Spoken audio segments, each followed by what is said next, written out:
Welcome back to our channel, guys. No, let's go. Let me go. Let me go, man. Let me go. I need my money. What you so mad for? Go ahead. Man, they took my money, man. Today, we've got a wild ride for you on Hardcore Pawn with some idiots. Get ready for a roller coaster of laughs, absurdity, and unexpected turns on this episode of Hardcore Pawn, where the ordinary becomes extraordinary. Man, ridiculous, man. It's time to dive into this next customer named Michael, a regular at the pawn store who comes in with all kinds of things. You would hope by now he has realized that it is of no use trying to dupe them into taking his stuff. But here's the thing, folks, that employee was just doing their job. It's a classic case of drama and tension in the workplace. This time, Michael approached Ashley and tells her that he has a mink coat for her. She immediately asked him if he had brought it in before. She was even more confused because it was the middle of summer and he had just brought in a fluffy, thick jacket. And almost all the time, it is useless junk. Michael did not react well to being accused of this, though, because he went off on the employee. The whole shop notices his angry rants, and very quickly the bouncers come to take him away before he causes any more of a ruckus than he already had. After all his visits to the store, this customer walks in claiming she's here to get back the stuff she pawned off. But guess what? Buy, not pawn. They were buy. Turns out she didn't pawn anything. She straight up sold it off. Man, this lady is clueless. She doesn't have her ticket and she expects someone to help her out? Seth tries to intervene, but it's pointless because this woman just can't grasp the fact that without the ticket, there's nothing anyone can do. If you bring me the ticket, I'd be more than happy to take care of it for you. I need my. Show me the ticket. I don't have my ticket. Now she's all paranoid thinking people are trying to deceive her, and she's planning to take matters into her own hands. Uh-oh, that can't end well. At this point, it's best to just walk away, lady. Phone call. A little phone I'll call? be up here to handle y'all, Who are you having? This lady is refusing to leave until her brother shows up to give the pawn shop owners a beating. How messed up is that? Seriously, this woman needs to just shut up. Better be ready. For what? Because my brother gonna come up here and handle. We bet the staff at the pawn shop love their job, if for nothing else, at least for the drama that happens every day. Now, this is one funny scenario. A friend escorts her friend to the pawn shop only to realize that the laptop her friend wants to sell was stolen from her. Everyone is confused as the two friends who came together get into a fight. What the hell? You mean to tell me you don't stole my damn laptop and I don't blame them damn kids for this damn laptop or this damn take my mother laptop? Oh, well, whatever. I think that these women were fighting. Now, these women are causing a scene, but they don't care at all. At least the fight's not against the staff of the pawn shop, so Les isn't bothered at all. Just when Les was about to hear the full gist, the friend who successfully got her laptop back came back for a rematch. Les is standing looking lost. My laptop. You walk your punk ass home, bitch. You have my laptop all this time, and I'm thinking these down. He didn't got my. The funniest part of it is that the friend who threw things missed them all. She could steal her friend's laptop, but she can't even throw a can at a target? Now, on second thought, this lady's audacity is pretty insane. Did she think that her friend wouldn't notice that it's her laptop, or her friend would just stand there and watch her sell it? I think that these women were fighting over a laptop. You know what? We ain't even friends no motherfucking more. You don't come to my house. At least they weren't yelling at us. Little bony ass bitch. Walk home. Get money back. Walk home. Walk home. The man walks in with a unique Native American artifact, and Seth loves it. Things go south when the seller uses Ashley's joke on her. Now, Ashley doesn't like it, and Seth isn't helping matters either. The problem is that Ashley is too emotional to be a businesswoman sometimes. So, the pawn shop loses an artifact because of an innocent joke that was even apologized for. And to think that Ashley started it makes it even more ridiculous. Doing? How you doing? Got a few Native American artifacts here for you. This is a tomahawk right here. This is the war club. Resembles you, doesn't it? It's closer to you. It is, right? It's the same color hair. 90 bucks? No, actually, I'm not interested. He was rude, Seth. He was just joking.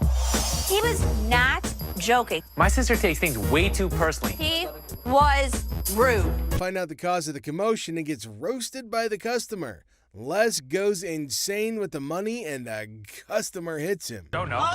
And what the you gonna do, old man? What The badass. As you can see, I'm a badass. They say to be confident when making an offer, but this guy took his confidence freaking overboard. What part of Les does not need his services does Mark not understand? Do you have a company out that does any of your, watches your lot or anything like that, takes any of the cars out? We do. Okay, how's that working out for you? It's working out great. I'd like the opportunity to maybe go over some paperwork with you. We don't have that problem because we have fences around the building. Well, we've done a couple other business around here. I don't think you're understanding what I'm saying. This is gonna be our business as well. No, it's definitely not going to be. I'm not interested. You old Here's man, the way you it's and you gonna guys work. running this zoo right here. Here's This the whole way night it's now. going to work, sir. You can leave nicely, or we can throw your ass out. First thing in the morning, and this customer just decided he wanted to mess with Les. What the hell's going on? Hey, man, I need some money. I got kicked out. My mama kicked me out last night. Les saw him when he picked up all those items before bringing it over to meet, so he definitely thinks he could take Les for a fool. Where did you really get it? My mom's basement. Tell me where you really got the vacuum. My mom's basement, man. Where do you think I got it from, fool? With how bold this guy's being, even going as far as insulting him, Les couldn't help but get even more furious than he already was. You think I'm that stupid that I didn't see you pull the off the floor? Really was in the right mental space, she should have known that she could just, bring him along. Well, you have to make a police report. I need my stuff. A police report. Do it like I called the police. Since she clearly said it was stolen, a police report would have been the next best thing to do, apart from getting the thieves to come get it for her instead of going on a crazy rant. But if it was rational, we wouldn't be covering it. So did you make a police report? Can I do it back here? I'm not the police. Look, I just want my... Ashley's not one to back down from a challenge, so when this lady threatened to get violent with her, she immediately stepped up to that challenge. Hashtag popcorn. I'm leaving out of here. I get my Now. I'm not leaving out here till I get my... The door's right there. Seems she was at least conscious enough to know that there's no way she could ever dare touch Ashley with security around. Kathleen! Okay. Oh, please. Bye. See ya. No. Next up is this crazy lady who came in yelling her lungs out in the store without minding the fact that she'd be inconveniencing others with her really loud bellows. Also, she might want to choke down a mint. I could smell that crap from here. Me like that, who the hell you think you talking to? No, I'm talking to you. You know what? I'm gonna come and show your bitch ass. If she knew she wanted privacy, then she could have tried to, make her call more freaking discreet. Ma'am, Hold on. Hey, lady, this miss. is our... Don't follow me. Do not follow me. Okay, well, I can't have you screaming like this, so what do you want me to do? You know what? Hold on. Let me finish with this lady, because I don't know who the she is. When Ashley insistently begged her, she finally decided to end the call. Unfortunately, that didn't stop her from continuing to yell at the top of her lungs. Some babies just need a bottle and a burping. Miss, get somebody to help me, please. What do you need help with? I'm need some help with my rings right Can you here. take off I'm your having ring? this- Wait, you just walking up on me? Like, can you see my rings? I don't even know who you is. Ashley decided to adopt a really funny tactic in dealing with this particular crazy lady. She decided to annoy her until she leaves. If only that worked with my in-laws. Can somebody else help me? Because you... Ma'am, I can help you walk out the door. No, you're not gonna help me walk out the door, because I'm not going out the door until I get some help. That's what I came in here for. Now, can somebody help me other than you? No. Ashley seemed to be having fun dealing with this particular crazy lady, and there's no way she's gonna turn back now. Follow me no more. I won't come back in this bitch. All the motherfucking times I've been coming in here giving y'all my motherfucking and this is how I'm getting treated, y'all. Plus gets this customer who's trying to sell a watch. The bitch won this one, all right? Invisible phone. In a daring attempt to find the perfect gift for her son, a woman decides to venture into the pawn shop. But little did she know what awaited her there. I was kind of looking at some of these watches. Okay. Where the hell is my phone? Something wrong? Yeah, my phone. I just let my... Did you take my phone? Take your phone. There was never a phone on the showcase. Well, folks, it appears our big mama's stealth skills might need a tune-up. However, did you see her put a phone there? Not me. I ain't crazy, damn it. I just laid my phone there. Don't touch me, yo. You better get off because I... Don't touch me. Calm down. There was no phone on the showcase. Can someone just ask this woman to keep it down a bit? It looked like she was indeed trying to pull a scam. However, this is how she decides to take cover. When you start attacking another customer in the store, you have got to get out. Y'all better get this lady because I ain't got nothing. Please, Nobody don't got time for this. Yo, get this old ass lady. You better get my mother. Looking for a boyfriend. A girl visits the pawn shop on the hunt for her beloved boyfriend. Can you guess where she might find him? Oh, you got it. It's none other than the store itself. Talk about a stroke of genius. I'm sorry, but who are you? Just get him for me. And so what's this regarding? He's my boyfriend and he's not paying child support. You're his girlfriend? Yes, I need him. So don't you have a cell phone number? Can you just get Chad, please? I do have a Chad that works here, but I don't have time for this today. Our girl meets Seth, who's in a funny mood today. Get her ready for a humorous encounter that'll surely make you laugh. It's time for some entertainment. Come on, grab Chad for me. His lovely girlfriend's here. Like, I got all day to just be wasting my time. This young lady would like to see you. That's not him. Y'all playing games with me now? That's Chad. No, that's not. Then I don't know. I know who I sleep with. What? This lady is out of her mind. Well, apparently, lady, they've got the wrong Chad, so you better take your business elsewhere. Or you've just started looking like a scammer. It's going nowhere fast. Oh, you're talking about Chad, the tall guy with the waves. Yeah, Chad. He just went outside. He's right out there. Y'all want to sit here and play with me? If this was Chad's girlfriend, I have one piece of advice, Chad. Run away. Where the he at? Christina's stealing money. Here's something curious happening. Les seemed to be very angry over that man. Don't know what that man was doing there and what he had done, which made Les angry. Let's see what will happen. Knowledge of anybody else stealing from us, correct? Oh God, he asked her to send her to jail if she did not speak the truth. Mother-daughter fighting. So there's a woman coming with her daughter. She showed some pieces of bottle and a collection of stamps. According to her, it is worthy, but actually it is not. Les asked her that it is not that worthy. Oops, the mother— Expensive stuff. Show me. Oh my God, the daughter charged a fire against her mother. You better down. No, you. Girl, what the hell wrong with you? She triggered her and insulted her for her useless collections, and oh my God, look, they're about to have a dead— The mother and daughter are having extreme fighting conditions. Everyone around is watching them. Les is stunned and did not have any idea that this would happen, or it might be very casual to them.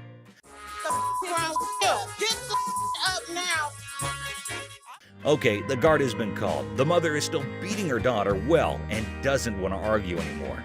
Both are screaming at each other. The security guard is letting them out. Oh my God, how embarrassing and strange it is to see mother-daughter fighting like that. The security guard gets them out and everyone is laughing at them. Astonished Les. I had to intervene. Okay. Man threatening Les. So a man entered the pawn shop and headed straight towards Les. Seems like it would be a happy deal with that cool customer. Okay, the man had an anniversary today, and so both are sharing some joys together. I need to get a watch for my wife's anniversary. It's not your anniversary too? Well, yeah, it is mine too. That man wants to sell his gold chain and to buy a watch and its replacement. Well, Les will decide if it's real or not. And what will he pay for it to the man? Oops, things are turning around. The chain is not real.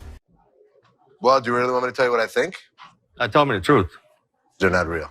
The man is claiming it to be real since it is his grandmother's time. But Les is saying it might be real, but it's not because the gold does not have that shine. This might be the saddest thing to happen to that man's wife on her anniversary. What do you mean they're not real? This is older than both of us. It probably is. That man is getting quite furious as he is firm in his belief that it is real. Okay, I don't think it is, but if you say it is, well, what are you going to give me for this? I want to trade for a watch. Holy shit, that man is forcing Les to buy that useless chain. Let me see what you got in watches and take these. I have a lot of watches, but I'm not taking those. And now the things got worse as the man has taken Les's family into it. Okay, I've seen your wife. Lucky you. Yeah, lucky me. I don't think so. Les is going to kill that man. He's not stopping from bullying Les for his family. Okay, that man is constantly dragging Les's family into it. Listen, mother, there's two things you don't talk about. What's that? My wife and my family. Now everyone around got concerned. Les is hell angry. Ashley is stunned to see the man threatening Les for his wife and family. Little boy and that fat-ass daughter of yours? The security guard came to get that man out, and Les is not getting relaxed. So he got out of his cabin as well to take that man to hell. Les held him from the other hand and dragged him out of the shop. You know what, mother? Come on over here. Get off of me, dolt. Where you got to go? Why do you got to push? That man yelling around, constantly bullying Les and his family. That man started mysterious marching, and definitely everyone wanted him to just get dead. And Les as well wanted him to march out of the cliff. Seth and Les's fight. Les and Ashley seemed to be discussing some serious stuff. Felt like something serious had happened. Everyone is so strange there. Aha, Seth is coming. Quite mysterious and in wrath. He has asked Les to come in and join him. One way or another makes no difference to me. It's up to you. Come talk to me. Something is definitely happening, which has made Seth so furious. Let's see what is the matter. Oh my God, Seth questioned Les about his policy changing. He's inquiring why he has changed the policy. You tell my guys after I set policy that the policy is being changed to your old bull ways? Both are yelling like anything at each other. Seth is screaming that why Les has made changes to the things while Les is getting angry because of Seth's ruthless behavior. It's gonna be very serious. Everyone is intrigued by what is the matter. Les has claimed Seth to pay $40,000 back as per the changed policy. Give me a 40,000 square foot free-for-all back there? That's no policy! What do you think brought us to here, Seth? But Seth is not getting anything. They are having a fight. Oh my God, Seth put fuel into the fire by saying that he can handle the shop better than him. Les is stunned. Everyone around is listening and is terrified of what will happen now. It's outdated. I can run this place better. I know exactly what needs to be done. I want the opportunity to run this place. Les is going to take everything very seriously. God knows where that anger will lead both of them to. Les is tailoring Seth that he cannot do anything, and without Les, the pawn shop would close. No one can run the shop better than Les. But things are not getting cool. Seth yelled after Les and got out of the cabin. Ashley, listening to all this, is making fun. God, it is not that serious. You have no idea what's going on anymore. You need to retire, and I need to take over. Ashley should take the things to the ground and take it seriously. Well, Les in his anger was constantly getting furious over that debate. Man got beaten by Les. Well, people, there came a black young boy towards Ashley's counter. Ashley asked him, "Greetings. So, is he here to sell something?" So you want to just pawn it, right? Because you want to be able to get it back? Yeah. How much are you looking for? Is this enough to pay rent? Hope so. It will be a good deal for that man, until or unless something happens. He is here to sell the ring of his grandmother who just passed away. Well, a really sad news, but it won't affect the deal because business is always a business. He wants to sell this ring to have some money in order to make some funeral arrangements. Well, whatever the cause is, Ashley checked it out, and to surprise, it wasn't real. Do you have anything else? Because this unfortunately is not real. It is a fake gold, so it can't make money. This statement made the man angry. He started shouting how strange and creepy it is. He should not react this way.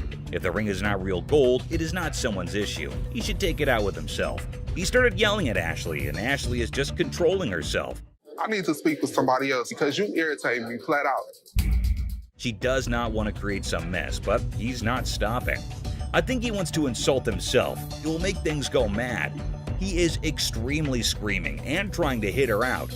That crazy man is calling death. The guard came who held him up and set him onto the floor. He's trying to beat Ashley and getting over her. Don't tell me what to do.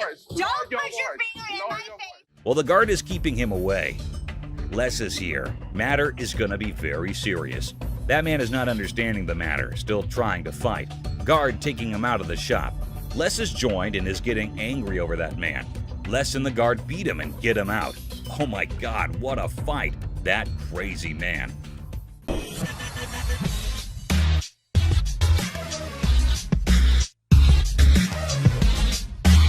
How much you want to spend?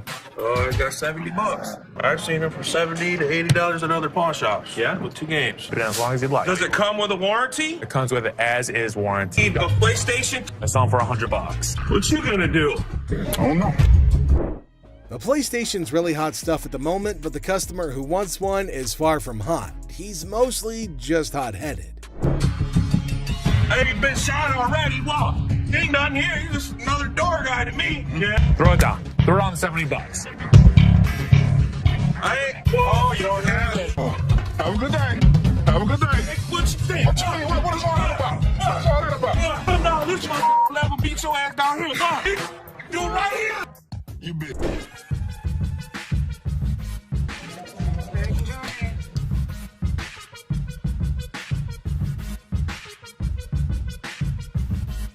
not real. What?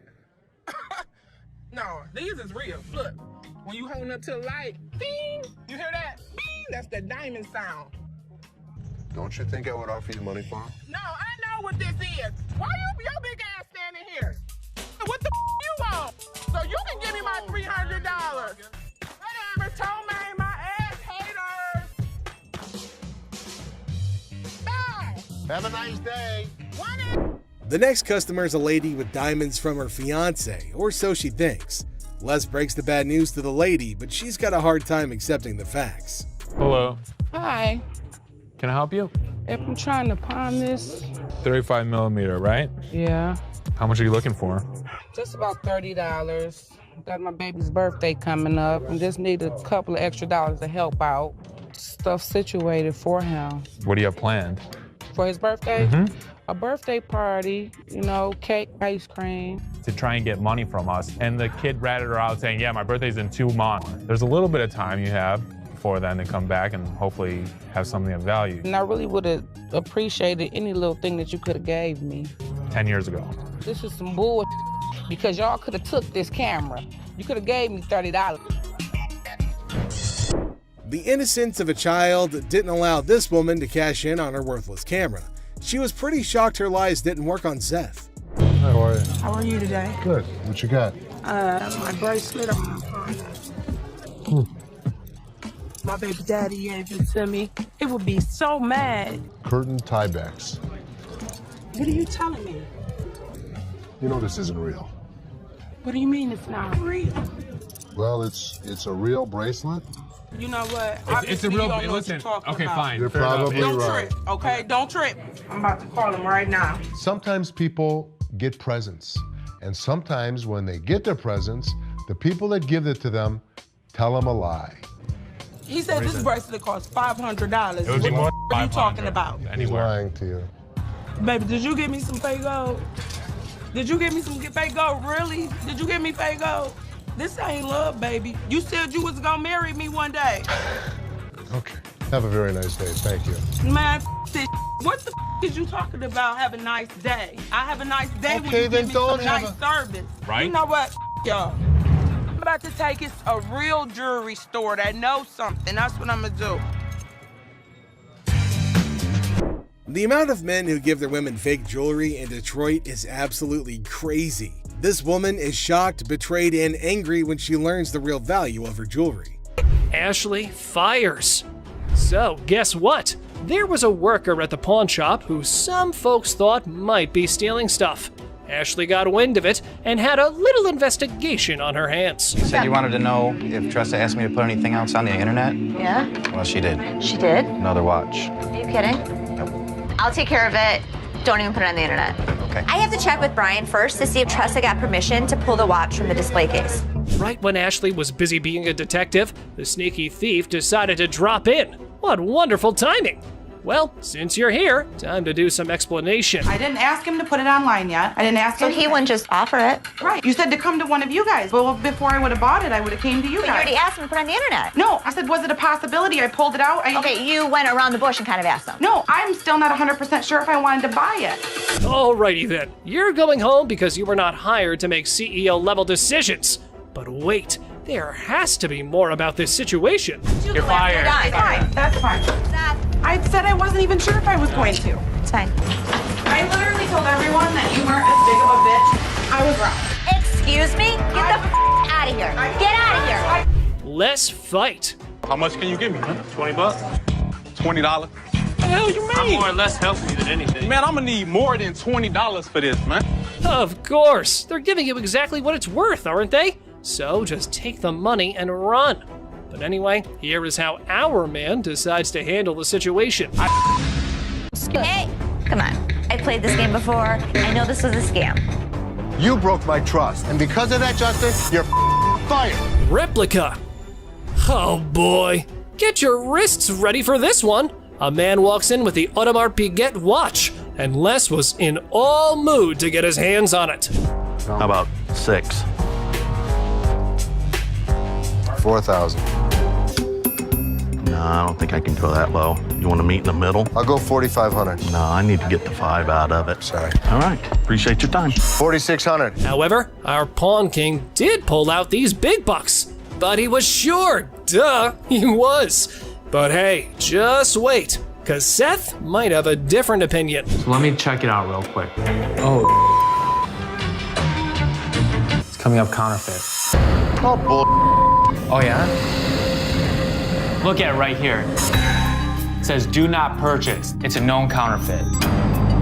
What? Did our pawn maestro get scammed? Well, wait. They called a seller back in for another purchase to trap him down. Let's see how that goes. You mother coming into my store selling a that's not real. Here's the way it works. Either give me my money back or go to jail. I bought them, and now, I've got taken on them too. I believe you. I mean, I'll give you your money back. Unreal diamond. Regular day at a pawn shop. Antique necklace. A man strolls in claiming an antique necklace. Now he faces the daunting challenge of convincing the Pawn King Les that it's the real deal. Good luck, buddy. It's been passed down from generation to generation to generation. Now it's mine, and I'm trying to put you in the game with this crystal antique rosary. So how much can I get? Well, you can't get anything. It's not diamonds, it's not gold, it's just crystals. Well, I ain't no expert, but definitely, that necklace was nowhere near being called antique. Mr. Too Much Full of Himself was clearly up to no good. How much would you pawn this for? I won't take that in pawn because we only take precious metal. It should be precious to you. Why should it be precious to me? Because it's antique. Didn't you hear that part? No, I can't take it. I'm sorry. Well, I think you need to work something out with me, man. This dude just thinks that saying antique will make his necklace any more valuable. What a joke. How about we let the jewel expert take care of this one? No deal. Deal. How much you gonna give me for it? I'm gonna start running way out the door. Hey, hold on, man. Hold on, brother. Hold on, man. Hold on. I can leave on my own. Hey, what are y'all looking at? What you looking at? Laptop room. Big Boss Les randomly stumbled upon a screwdriver by the laptop storage room. Turns out, someone's been making off with pricey merchandise.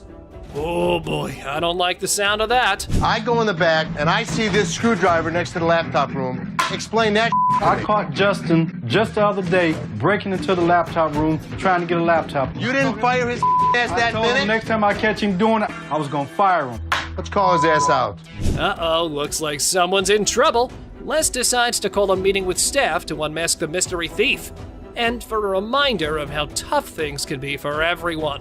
Randy, as running this back, tell me what the is going on with this door. When we needed to get in that room, I didn't have the keys. I needed to get in there to get that laptop, so I just went in there and got over. But you have permission to go in there no matter how you get in there, you have permission. Am I correct? Do you?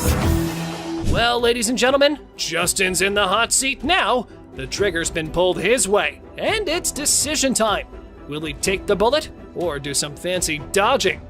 Here it is. Did you steal anything? No, I would never steal anything. It's just to do my job. When I'll ask Rodney for the key, and Rodney doesn't show up to get this laptop, that manager that I asked didn't come get the laptop, so I'll just... What the excuse is? You broke my trust. And because of that, Justin... Fake diamond. In this wild pawn shop showdown, two characters storm in like a tornado, armed with an attorney and a demand for $900. The seller, caught off guard, awkwardly requests a card while the attorney seems more like a background dancer in a chaotic legal dance. It's a scene where negotiations are more like a comedy sketch, leaving everyone wondering if they stumbled into a legal circus. I got my lawyer with me. This is wrong. Show me your card. I don't have a card with me. My attorney. Customer unveils a questionable earring, claiming it turned his ear into a rainbow. The seller, armed with skepticism and a keen eye, dissects the earring, declaring it a fake diamond disaster. What do you want to do today? You want me Can to I get figure my money out? back? You want me to figure out why your ear's turning a different color? Is that a real diamond? Enter the legal cavalry. The customer brandishes a lawyer in the name of mismatched receipts and the ear that turned technicolor. It's a jewelry malfunction turned legal circus, and the pawn shop is now the stage for hilarious gemstone saga. This is not the correct earring for the receipt. Chaos ensues as the customer brandishes a jewelry store receipt like a wizard spell. The attorney, a sidekick in this legal circus, demands a refund for the rebellious earring. The seller, caught in the crossfire, faces threats of escorting and leg knocking, all while insisting they won't budge.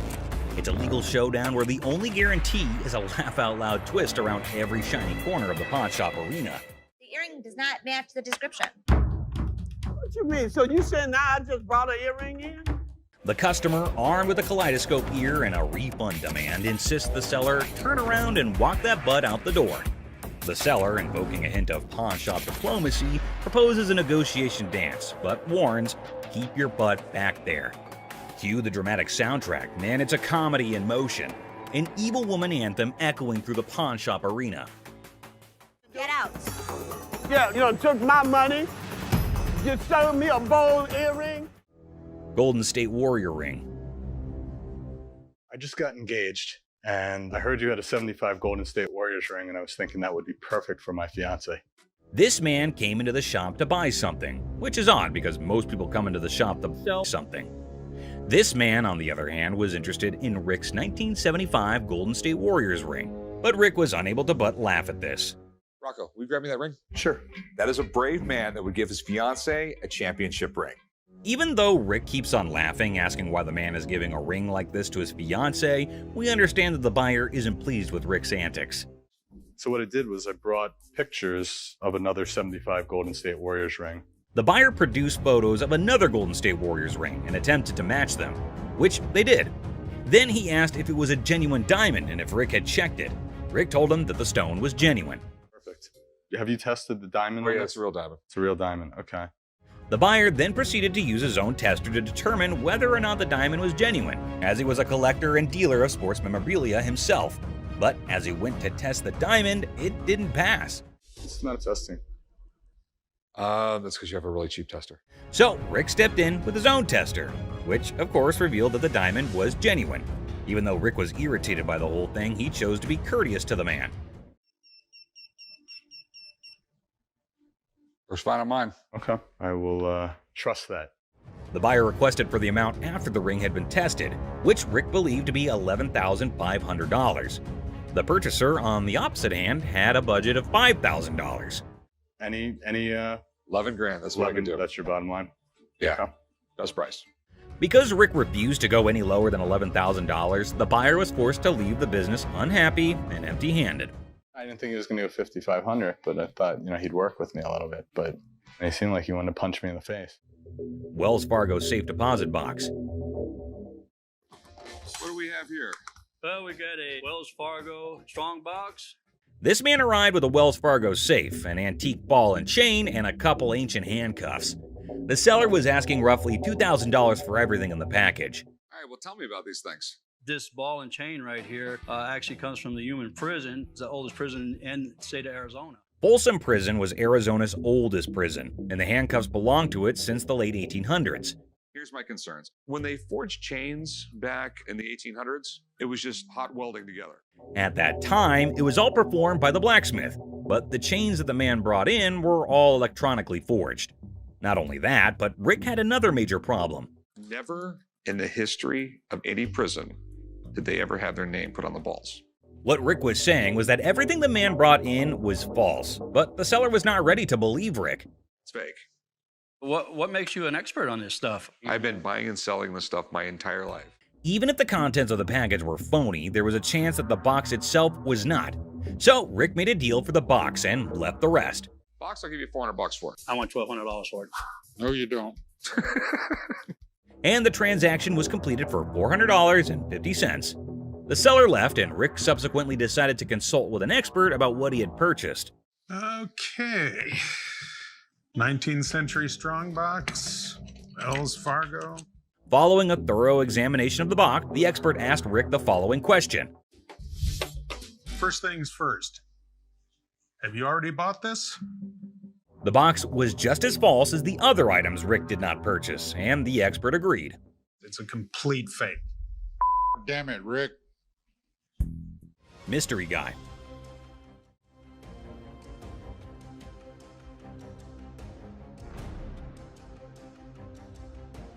Right there. Here they come again. Hang on to your hats, folks, because we're diving into one wild tale. Picture this: a mysterious dude looking like a secret agent casually strolls into a pawn shop, acting like he owns the place. The shopkeeper, eyes wide open, can't help but stare at this walking enigma. I mean, who wouldn't? He's like a riddle on two legs. Now brace yourselves for the craziness escalates. Our mystery guy isn't flying solo. He's got not one, but two ladies in tow, a trio causing a ruckus. They swagger up to the counter, and out of nowhere, the guy dramatically declares that the ticket he's waving is faker than a rubber chicken. Everyone in the shop, imaginary files included, gasps in surprise. Her on the ring, or get the ring back. She's got a receipt. Let me explain to you. This is a counterfeit ticket. Hold on to your giggles. The shopkeeper, smelling something fishy, turns into a detective. With a sneaky grin, he tells the trio to chill and confidently says, "I'll prove it's a fake." The suspense builds as he brings out the real ticket, examining both like he's some ticket art connoisseur.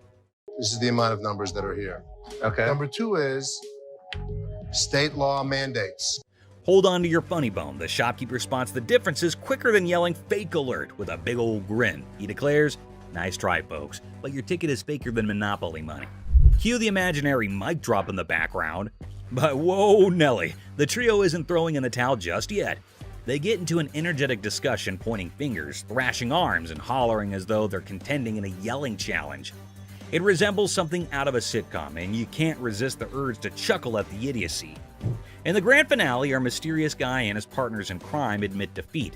Looking a tad embarrassed and probably feeling a smidge silly, they storm out of the pawn shop. The shopkeeper, now a hero in counterfeit ticket detection, is left with a bunch of baffled onlookers. And there you have it, a hilarious adventure that's weirder than fiction and funnier than a clown on a unicycle. Comedy gold, my friends, comedy gold. Gun cabinet. Well, it's a desk, but it's not really a desk. It's actually a gun. So what this woman brought into the pawn store was not anything that was common. It appeared to be nothing more than a plain desk, yet it was far more than that. It's a gun desk. Yes, when you push down on the inkwell, a bullet fires out through the trapdoor. When you press down on the inkwell, a bullet fires out through the trap door, and this desk transforms into a pistol when the time comes. If I sell it, that's fine. If I don't, I'm okay with that too. Thus, the merchant visited the business not exclusively to sell the weapon work area, yet additionally to figure out more about it. She needed to realize who possessed it, the way things were utilized, how old it was, and other such data. I was trying to figure out how to open it and had a really good look inside it and said, While hunting for a nice little desk, she came across this one. But when she got it home and attempted to open it up, that's where she discovered it wasn't what she thought it was. I've seen desks with hidden gun compartments, but I've never seen a desk as a gun. Rick thought it was something out of a James Bond movie, and he was so engrossed in it that he forgot he was actually pushing his face against a gun. Do you mind if I have a buddy look at this thing? Because I am just completely lost here. Not at all. Rick believed it was best to have an expert look at it after taking a closer look, so he called one. Gun. This is the gun. What? The master had never seen anything like it and had no clue about what it was utilized for. Yet, in lieu of what he saw, the master reasoned that it was made somewhere in the range of 1890 and 1910, which was an issue. Even though he couldn't guarantee it, the Pawn Stars may buy it in a gray area. Bring it to a gunsmith and have him professionally deactivate the mechanism. Then it can be legal to buy and sell. The only way to buy and sell it legally is to take it to a gunsmith and have him deactivate the mechanism. Only then can it be simply and legally acquired and sold. I wish I could help you out more. It's just one of those things. Thanks for bringing it in. Oh. How are you? I'm fine. How are you? I like your nail polish colors. Thank you. What do we got here? A laptop? Laptop. You type in your password? What brings you in today? I just want to pound it in so I can get... How do you forget the... When's the last time you used this? About a month ago. You forgot your password? Yeah. Try again. I need at least 165. I mean, I can't do 125. 65 or not. When a lady comes in with her laptop, she forgets her password and manners, but Ashley can only help her with one of those problems. Okay, I know what, I ain't got time for it. It's like you don't like your job. You don't like your job, you shouldn't work here, sweetheart. I'm sorry, you really shouldn't. I am respectful. Learn how to talk, learn how to talk, learn how to talk. Have a good day. silly. So are Don't you. touch my toes. Flat out. You done? Y'all, I don't give a like I said, I don't care. I can take my business somewhere else. The lady obviously doesn't like the sound of $150, and the negotiation goes downhill from there. Lady, or are you a baby? Excuse me, sweetheart. Hi. What the you looking at, bitch? What the you looking at? I'm talking to you, bitch. What you looking at? You know what? Take us outside. What the you looking at? What the bitch? You fat bitch. Fat ass You're bitch. broken. Wait, with a fat ass bitch. Go walk somewhere, bitch. You talking like I said, I can take my business somewhere else. You don't know me. Crazy. That's what I'm talking about. Walk away. Bye. Bye. What more can we do? Since the lady won't stop talking, Ashley engages her, and it's like setting fire to dried sticks. Council manager. That's me. How can I help you? My wedding ring that's $5,000, you guys have it. I want it back. Okay. Ring. Yes, he took it because we're having financial problems. I get why he did it. I just want to come in. No, I didn't make a police report. The hell am I going to make a police report for? I'm not going to call the cops on my husband. I'm coming to you to get my... For the ticket? Oh, my God. I want my ring. Can Okay, you so get let in the me- computer Okay, so and let look me up the name, okay, tell me how so- much I owe you, and give me my... Nothing is scarier than a woman with a vendetta, and Ashley's best effort to handle this one with care absolutely fails. All I want. Okay, so let me explain to you how this works. First of all, I don't just look up somebody's name and give you their information. I didn't ask you to give me the information. Give me my ring. You bring your butt out here and you assist me out. Please, bring it. That's all I want is my ring. No! Up yours. I want to see you walk outside. Come on. You're so big and bad. Yelling, screaming. Can't type anything to a computer. Oh, this bitch. I'm going to come back and get my... I promise I'm going to come... The lady doesn't appreciate Counselor Ashley, and the exchange turns sour. American Joy. Oh, hell no. You should have Well, somebody gonna pay for it, like I said. I'm not paying for Bitch, you might as well get off the phone because somebody about to too pay bad. for my... Hey, you... The lady comes in armed with her TV and a vast vocabulary. The Golds might not like the latter, though. When I came to the door... So how did she break your TV? Because I told her to hold the door and I dropped it and it cracked. See? It's cracked. Okay, so what do you want me to do about it? I don't know. Is you the manager? Yeah, so maybe You you the want manager, but you ain't act... I don't know what this lady was all about, but how dare you come in my store and make a huge scene? Don't trust me. What is you gonna do? Bitch, you gonna tell me? Don't act stupid. The ladies might come to blows, and Ashley steps in to keep that from happening. You is the type that will get smacked. Really? Really. Try it. Y'all got me up. You have Go get my 1 minute TV. to get your out of her phone. Oh, bitch. Ratchet ass. Don't trip. What's up, bitch, and fix your makeup. Don't trip. Bitches, you go. Whoa. Hit yourself in the head. Yeah, this what I would have did to you if you would have came close. I did. The woman does not like being evicted and transfers her anger to Ashley, but she isn't the first sassy customer the staff's gonna handle.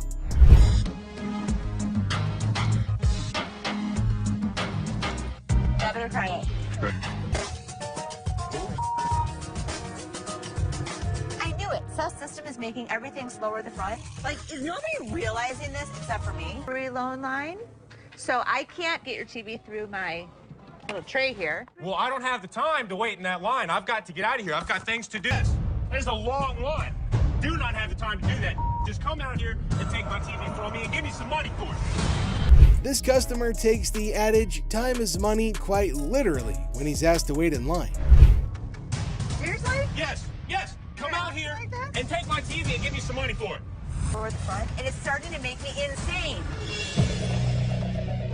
Here's the TV. I need some money. Okay, for me, No. there is a line, but you're not going to come in here and demand money. Here. Oh, yeah, okay. You Here, guys you see know this? what? Everybody see this bullshit? What? TV. I just damn store. Sure. You. Yay!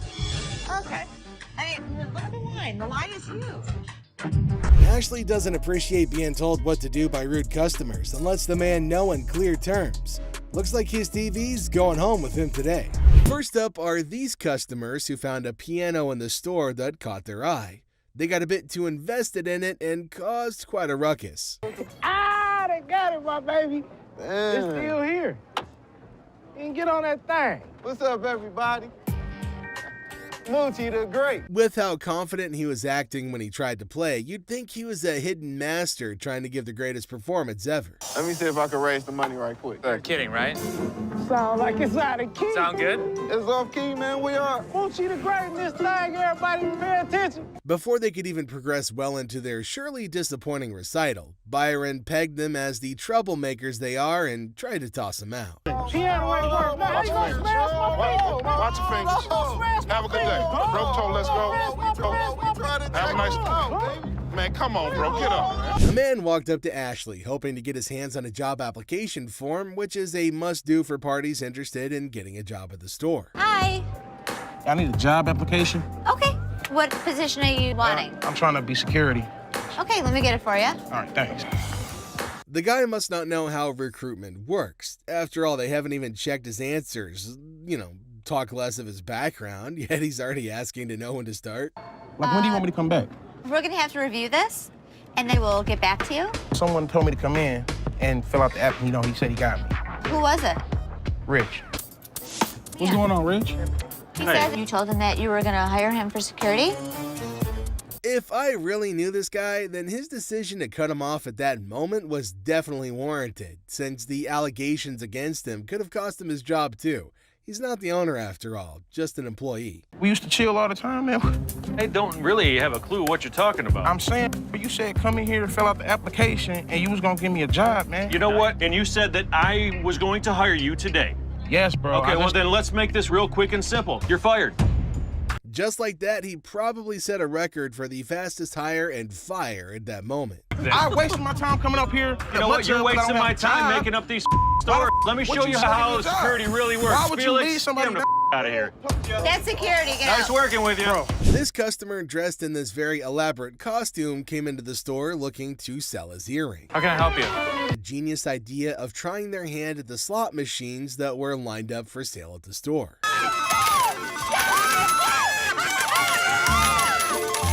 The earth is shaking. The ground is moving like... Seeing how happy they were at getting a win that isn't real, Seth had no other option than to come over to bust their bubble. I wonder how much that is. You got nothing. It's for sale. This is a toy. That's a toy. It's a toy. This is here for the customers to use. Well, you tell me where it says in English anything that you want, anything. It's just funny how they came to a pawn store to gamble. A pawn store of all places. That's the furthest thing you can get from a casino. You want to talk to the manager? You are. You're the manager? I'm the manager. Oh, nice. I'm not going to just say we're not going to get anything. You're not going to get anything. That's a really funny mother and daughter duo right there. They seemed to believe that they had rights to claim rewards and they were going to go through any length necessary to get them. No action of that kind's going to go down while Byron the Snuggle Bear is watching though. Come on! Y'all out of order! Mom, let's just go! Oh, out of order! Early in the morning, Les was absolutely dumbfounded when he saw a customer casually picking up a couple of items off the shelf without a care in the world. First thing in the morning, I see a guy walking around the store pulling off my shelves. Where'd you get the vacuum? Got it from my mom's basement. Where did you really get it? My mom's basement. He's definitely another crazy customer looking to start something. He wasn't even subtle with the whole operation at all. I'm sorry, what'd you call me? A fool! You think I'm that stupid that I didn't see you pull the off the floor? It's time to go. Oh, man. Get out of my store. You understand what I just said? He's already embarrassed himself with the whole yelling, but with what Byron was set to do next, things got even more embarrassing for the guy. Do it. Keep walking, buddy. These two men came in bringing in the oldest set of desktops ever, thinking they could actually sell it for anything at all. Got some equipment here. Yeah. We need some money. We're going to out west. We killed all the deer in Michigan, so we got to go out for bigger and better stuff. They even had the audacity to call that much money with a straight face, thinking they've actually done something right. about like $400. We need more than that. Yeah, we need more than that. What I can offer you is zero. You mean zero? Most people don't get that aggravated when they bring in like ancient artifacts. Yeah, people collect these. Oh, they're antiques now. Being older doesn't exactly make you smarter, and these guys are a clear-cut example since there's no way they just called something essentially worthless an antique. Zero. How many times do I need to tell you? We're not interested in. Leave the store. I'm not taking it. Guarantee you it's walking out at the same time you are. Have a good day. Although they walked out quite amicably, they made sure to make their intense hatred to the idea of getting sent well known. Oh, man! Man, why'd you break that, man? I dropped it on accident, man. I didn't break it. After dropping their items, they ended up getting cussed out by this random customer too. It's definitely not their day at all. Get your ass on out of here! Mind your own business. That's Detroit. I know what it is. So, next we got this intriguing item called the Hudson Bay Gorget, dating back to the 1700s, and the owner, Chris, believes it's worth a whopping $100,000. That's a serious chunk of change. 1800s. I don't know a whole lot about it. My dad actually got it. He picked it up at an auction. Do you know what he paid for it? Second mortgage on his house. Now, what piques the interest on the show is the historical significance of the gorget. They mention that even the ancient Romans used similar pieces as a defense against knife or sword thrust to the neck. Pretty fascinating, right? On top of that, the Hudson Bay Company, one of America's oldest trade companies, used to conduct business with Native Americans. Now, the big question lingers. Are they going to buy this from Chris? And how much you want for it? For about 100,000. You know, I don't see that happening. Why not? Because I think it's worth a lot less. How much less? Like 99,000 less. Yeah, so like when they start talking about it, doubts start creeping in, man. The experts on the show are all like, hey, Chris, this gorget doesn't seem to be from the 1700s, bro. And get this, they mentioned that the yellow-gray stuff on it suggests it's made of nickel silver, which wasn't even a thing until the 1800s. They even break it down for Chris, saying it's probably like 20% zinc, 20% copper, and 60% nickel. They're trying to give him some historical and material insight, you know? But here's the crazy part. Chris ain't having it, man. He's all like, nah, I still think this gorget is totally from the 1700s, guys. He's standing his ground, fully convinced, even with all the evidence they're throwing at him. Really, until the 1800s. All right, what the are you talking about? Son, you're way out of line. Basically, I'm just trying to tell you, I've seen auctions for these things, and they generally go for right around $1,500. All right. I'd offer you $1,000. I don't know what you're smoking, man, but... Unfortunately, things don't turn out in Chris's favor. The disappointment starts to sink in. He feels like they perceive him as some inexperienced kid trying to lowball them. It's a tough blow for Chris, leaving him feeling let down by the whole experience. Perhaps he had set his expectations too high, as the reality of the situation reveals that maybe the gorget wasn't as valuable or historically significant as he initially thought. Kind of stupid of him to try to sell it at such a high price to begin with. Now we're getting into some serious firepower. Attention. This thing is no joke. It's big, it's bold, and it means business. What is this? So the moment they see it, they are absolutely blown away because these rifles are like nothing they've ever come across before.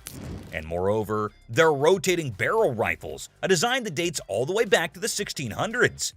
Now, the owner Mike describes these rifles as extremely unique, and he tries to show off how they're held up to aim. And now Mike goes on to explain that he's a collector and acquired these rifles in a trade from another guy. He demonstrates how the barrels rotate, which is pretty darn cool because that's how you take your shots. He believes these rifles date back to the 1870s. But hold up, the experts on the show ain't so 1850s. And you'd think that would make these rifles even more valuable and like a total steal, right?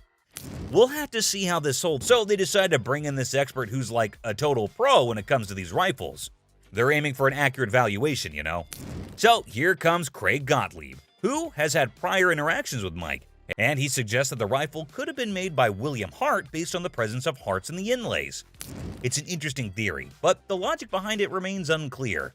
This revelation surprises Mike, as he believed the rifle to be that old. However, Craig interrupts his assumption and shares his opinion that it's actually from the turn of the 20th century, possibly from the 1940s or 1950s. Talk about a plot twist. Nobody saw that coming. But sadly, the true age of the rifle turns out to be quite different from what they initially thought. It's definitely throwing a wrench into the works. 40s or 50s, these are not old guns. Out of kits they're making them where you find a lot of old parts like the lock and the stock. These were made in the 1830s, 1840s. So this gun is an assortment of older and newer parts. Indeed, it's a bit disappointing to discover that the rifling and other components of the rifle, moreover, there's a possibility that some parts might have been recycled from the 1830s. Now, Craig puts forth his assessment, suggesting that the rifle is worth the maximum of $750, certain whether the folks on the show paid the right price for the rifles. As we wrap up this wild ride through the world of pawnshop blunders and head-scratching moves, one thing's for sure: the Pawn Stars won't stay down for long. So, which moment left you dumbfounded? Share your thoughts in the comments below. And if you want to stay in the loop for more mind-blowing content, hit that subscribe button. Until next time, stay on the lookout for those hidden gems. Michael expressed interest in buying it for their collection. After negotiation, they settle on a price of $3,500, considering it's for charity. Seth shares his personal connection to wrestling matches with his father, adding sentimental value to the purchase. I don't have that kind of money. All right, you, all of y'all, bitch. If you want some help, talk to us like a human being. There. The woman gets angrier and calls Ashley names. Ashley stays calm but tells her to talk respectfully. The woman leaves angrily and this situation doesn't get resolved. On picking up very expensive pieces grabs Les's attention. Hey, sir, don't touch it. Sir, if there's anything you want to see, we'll be more than happy to show you, sir. Well, what do you know? Expensive pieces tend to be fragile. How am I going to see if it's going to work? The customer starts touching expensive items, catching Les's attention. Les politely asks them not to touch anything, offering assistance in viewing items instead. Sure, that's why I asked you. That's when you're back there and he's over. I'll come on right out there. You think I give it? The customer insists on touching, arguing it's necessary to check functionality. Les tries to explain store policy, but the customer gets upset. Out of my store. Don't touch it. Don't time to go. You're lucky you got some. The customer's frustration grows, prompting Les to ask them to leave for disrupting the store. Les firmly directs the customer to leave, highlighting their luck in having assistance. Jersey just moved into the town and is on an errand from his wife. My wife and I, we just bought a house and she sent me here. She said, see what you can pick up. Let's find some. I'll bet you can make. A middle-aged man from New Jersey, recently moved into town, is running an errand from his wife to find furniture for their new house. He spots a couch in the store and expresses interest in making a deal. After looking at a cheap couch, the customer notices that the couch is dirty. You gonna clean all that up before I buy it? That's why it's so inexpensive. I gotta tell you, man, that's nasty. Our used furniture sometimes has things. While checking the couch, the customer notices its dirty condition and questions if it'll be cleaned before purchased. The store attendant explains that the low price reflects its used status, which includes some dirtiness typical of secondhand items. Really? Well, I only got $200. After sitting down to give the couch a try, the customer begins being disrespectful to Les. And let me try this out, man. What? My shoes are cleaner than this couch. Then don't buy it. Make me a deal. I got cash in my pocket, man. Wow. The man doesn't like how the couch looks and tries to pay less for it with the money that he has. He starts being rude, saying bad things about how dirty the couch is and insulting the store. I bet you're the mother that's been sitting on here farting. This was actually my couch. We had a reupholster and I gave it to Ashley. When the comment reaches Ashley, Les's daughter, Les has enough of this customer. Is that your daughter? That's my daughter. She must be nasty too. The customer's derogatory comments extend to Ashley, Les's daughter, who works at the store. Les, the owner, has had enough and confronts the disrespectful customer, defending his daughter and the store's reputation. How are we doing in the deep? Les decides to end the interaction, urging the customer to leave the store. The customer, unwilling to change his behavior, decides to go elsewhere, ending the encounter on a sour note. Excuse me. Hi. Hi, I have a question for you. Yeah. Okay, I went to get my purse back to make my payment. She's telling me this is expired. That's my purse right there. That one right there, black one. So I want to know why it's out there. A girl approaches Ashley in the pawn shop with a question about her purse. She claims that her purse, which she points to, was wrongfully labeled as expired, and she demands to know why it's out for sale. My purse right there. How do you know that's your purse? Because I know my purse. Here's the money. I want the purse. want that. If you don't give me the purse, I'm gonna climb over the counter and get it myself. Just give me my purse. The girl argues that the purse refers to her and displays money, as evidently Les decides to eject her from the shop, ending the encounter. You guys seen the 32 Roadster? I haven't seen it, son. Someone probably stole it. It was parked in the warehouse. How could someone steal it? A high-tech thief could get into this warehouse easy. Rick becomes anxious when he learns that Corey took the expensive 32 Roadster to the gym, fearing potential damage to the valuable merchandise. Have you guys seen the 32 Roadster? I haven't seen it, son. Someone probably stole it. It was parked in the warehouse. How could someone steal it? A high-tech thief could get into this warehouse easy. All you have to do is cut a hole in the roof and lift it out with a helicopter. Pick the lock and... The conversation shifts to the possibility of the Roadster being stolen, with various theories proposed, including high-tech theft methods like using helicopters or hacking into security systems. Roadster around? I'm not driving it around. I just took it to the gym. That's driving it around. The thing is in perfect condition. What if you wreck it? What if you ding it? What if you scratch it? I'm not an idiot. I'm your partner. Rick says he didn't drive the Roadster just for fun. He says he only took it to the gym. He defends himself from being called careless. He reminds everybody that he's a partner in the business. I can't believe my dad's giving me a hard time about this. I mean, what's the point of owning a pawn shop? Tensions raise between Rick and his father as they argue over the handling of the Roadster. Rick feels frustrated by his father's skepticism and restrictions, questioning the purpose of owning a pawn shop if he can't enjoy its items. Later found out that the car was not nearly worth $68,000. His expert had failed to notice that the car was a hot rod. Later, Rick learns that the Roadster is worth a lot more than he realized, valued at nearly $68,000 due to its hot rod modification. So what can I help you with today? Got this ring right here. See how much it might be worth. Okay. I also wanted to know how much you guys... A customer brings in a ring for an appraisal and to inquire about pawning it for cash. He seeks to understand its value and potential loan amount. What are you talking about? You said you were coming in to get a receiver. Why'd you take my ring? Well, I wanted to see how much it was worth. Bull. Why'd you take my ring? Yesterday you said you needed bike parts and didn't have the damn money. And all of a sudden you got my damn ring. The problem started when Les checked the ring to see how much it's worth. The customer. However, Ashley stands firm, recognizing the futility of the scam and the level of wrongness involved. It's like trying to sneak a peek at the answer key when the teacher is watching. Yeah, that's not happening. First of all, don't talk to me like I'm an idiot. Give me my purse or I'm gonna come over that counter and get it myself. Oh my God. Get your hands off me. Have a nice day. Let's go. You. With a swift resolution to this failed escapade, the girl finds herself unceremoniously escorted out of the store. Lesson learned. Ashley's scam radar is always on, and jumping over counters won't get you far in this pawn-filled drama.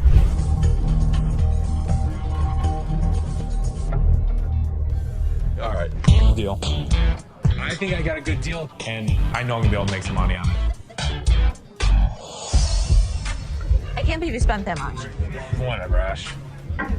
I am fuming. My brother just spent $800. Enter the family feud. Ashley drops the bomb on her brother Seth, calling him a hypocrite. But why? Well, he casually throws around $880 for a painting, while Ashley, according to her, can't even snag a deal for $30. Sibling dynamics at their finest. But he'll yell at me over a $30 buy. Excuse me, Seth. What, Ash? I was just out there watching you do a buy for $880. So instead of working, you're watching me. I was out there, and you bought something for $880 when you gave me such crap about that $30 roulette table. I'm not buying plastic.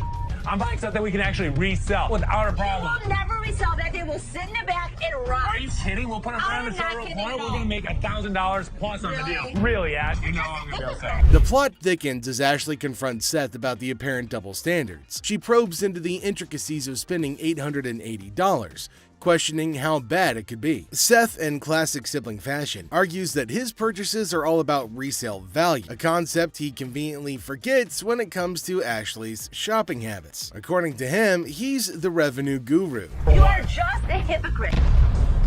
She was just being ridiculous. I just want her to stop talking. Ash, what do you want from me? Apologize to me. Apologize? Apologize because you're such a hypocrite. You know what, Ash? I'm sorry. I'm sorry that you're a bitch. You, Seth. You're such an ass. I am not going to forget the situation anytime soon. Seth better watch his back. Things heat up as Ashley demands an apology. Seth takes a nosedive into being the ultimate a-hole, apologizing for an $880 buy. Oh no. Instead, he hits her with a sorry not sorry for her supposed attitude, topping it off with a charming label. Well, let's just say that it rhymes with witch. Sibling rivalry reaches a whole new level on this show. There's two guys out here that are saying they were scammed out of their laptops, and that whoever did it is working with one of our guys. You want to come and talk to him? All right. Thank you.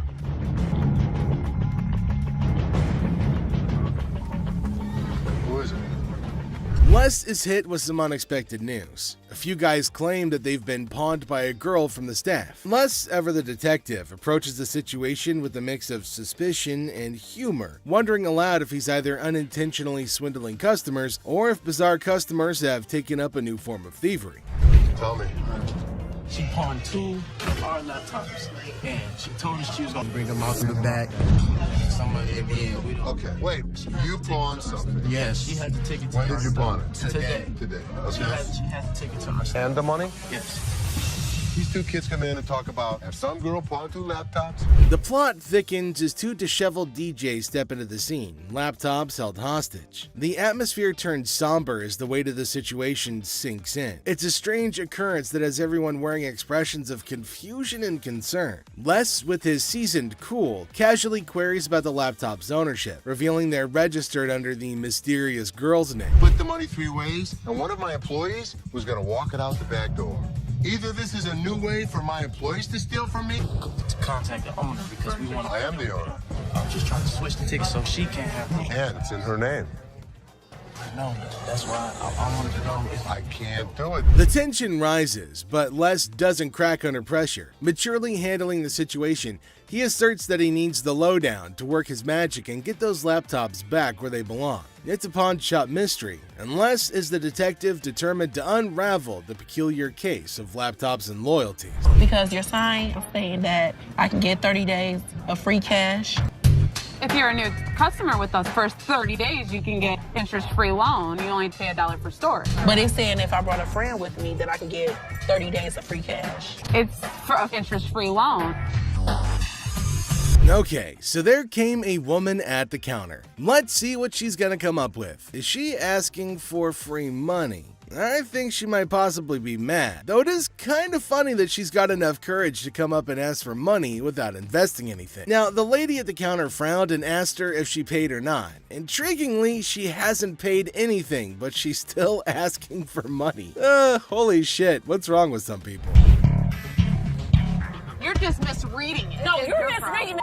That's not what the y'all sign is saying, bitch. It says I get free cash for 30 days in this month. You're not getting no free cash. Where does it say that? Who told you to get it? You did. I'm not talking to you. I need my cash. I need my cash. It says it right here. Free cash. Oh, and to make matters worse, she started shouting at her. Everyone around started looking at her, wondering what the hell was going on. Seth and Les get a little furious as everybody's just standing around trying to figure out what's going on. She started bullying her, but the lady tried to explain to her again that she misunderstood the agreement and they're not just gonna give her free cash. But this lady's just not listening to anybody. Well, Seth then enters, so who knows what's gonna happen now. I brought my friend with me. If you get a loan and you refer a friend, you can get 30 days, interest free. That doesn't mean we're just gonna hand you cash. What do you have to pawn? Come on now. You don't have to talk. I'm the No screaming. Can you read? Read what No, it says. can you read? I can read. I can read. People was waiting to get her. You don't have to pawn. Shut the Les entered and asked her whether she read the whole document or not, and she was not listening and constantly arguing and pointing to them as if they had done something wrong. Meanwhile, other women decided to intrude, and oh my god, it's gonna be funny. Looks like they've all decided to have a fight in the pawn shop. Wonder how that's all gonna end. And it looks like Les is gonna join in too. The other woman that just jumps in the middle. You gotta get that blind. People gotta get out of you gotta go.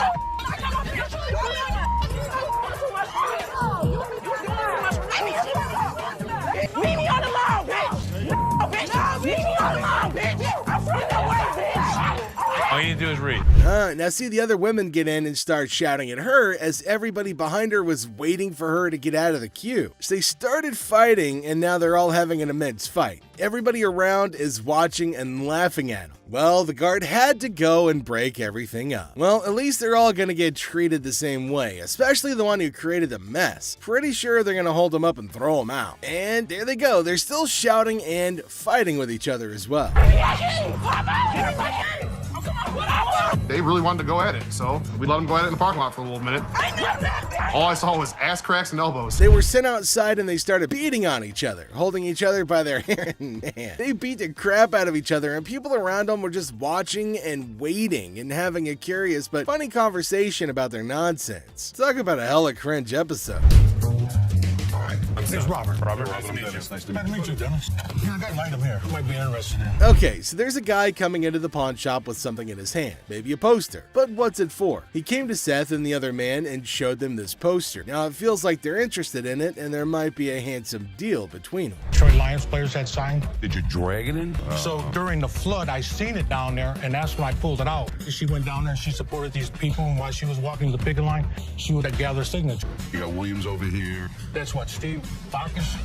This is the first time a guy actually brought in, and I just got on the picket line because I'm on strike right now myself. We've been on strike for almost 3 months now. $1,000. He started describing the poster that's mainly about the protest of people in history, and it's got lots of signs of well-known people and has got a lot of worth. He explained everything in one go and demanded a heavy amount for it as it was really valuable to him. Seth told him that it's got some stains on it, and it's no doubt the same poster of historical strike, which made it worthy, but for him it might make a lot of difference. Hate the condition of it. I understand that. And I gotta understand when it comes down to collectors, everything is about condition. Absolutely. And I'm sure if your dad saw this, jump on the heartbeat.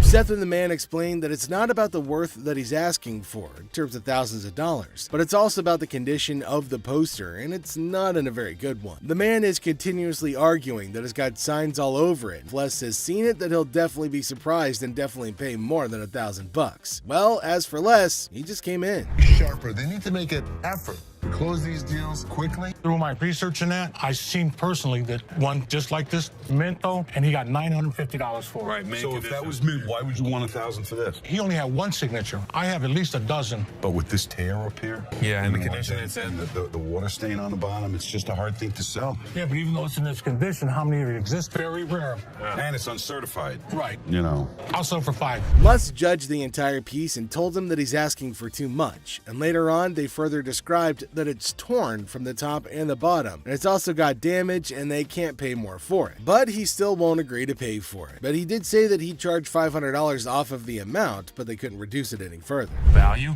Let's make a deal. $75? No way. Who's gonna buy it from you? I'll just put it back in my basement, let it collect dust. Offering you just $100 cash money right now wouldn't make a difference, you're saying? 200. Nobody in life is ever gonna offer you more than us. According to Seth, it's a historical and cool piece and might be a profitable deal for them. So he asked the man if they'll pay $750 for it. But the man was stunned and said that they're paying too little. He said that you should pay more, but Les is arguing that no one can pay you more than them. You change your mind, we'll honor the 100. Which would you prefer, 520s or a $100 bill? 520 seems like more, wouldn't it? 520s. That's to me. 520s right now. $100. Take it or leave it. 520s. I got Got a deal. $100. Thank you. Thank you. There's no question. It's a one-of-a-kind piece yet. It's a little bit of damage on it, but it's got a lot of autographs. I know we're going to make a profit. He asked for $200, but no, it's not going to be a good deal, and they told him to leave. The man in need got a severe shock and held up the poster thinking. Les again said that they can't pay more than $100, and after some time of quietness, they agreed to the deal. Finally, the happy deal was made.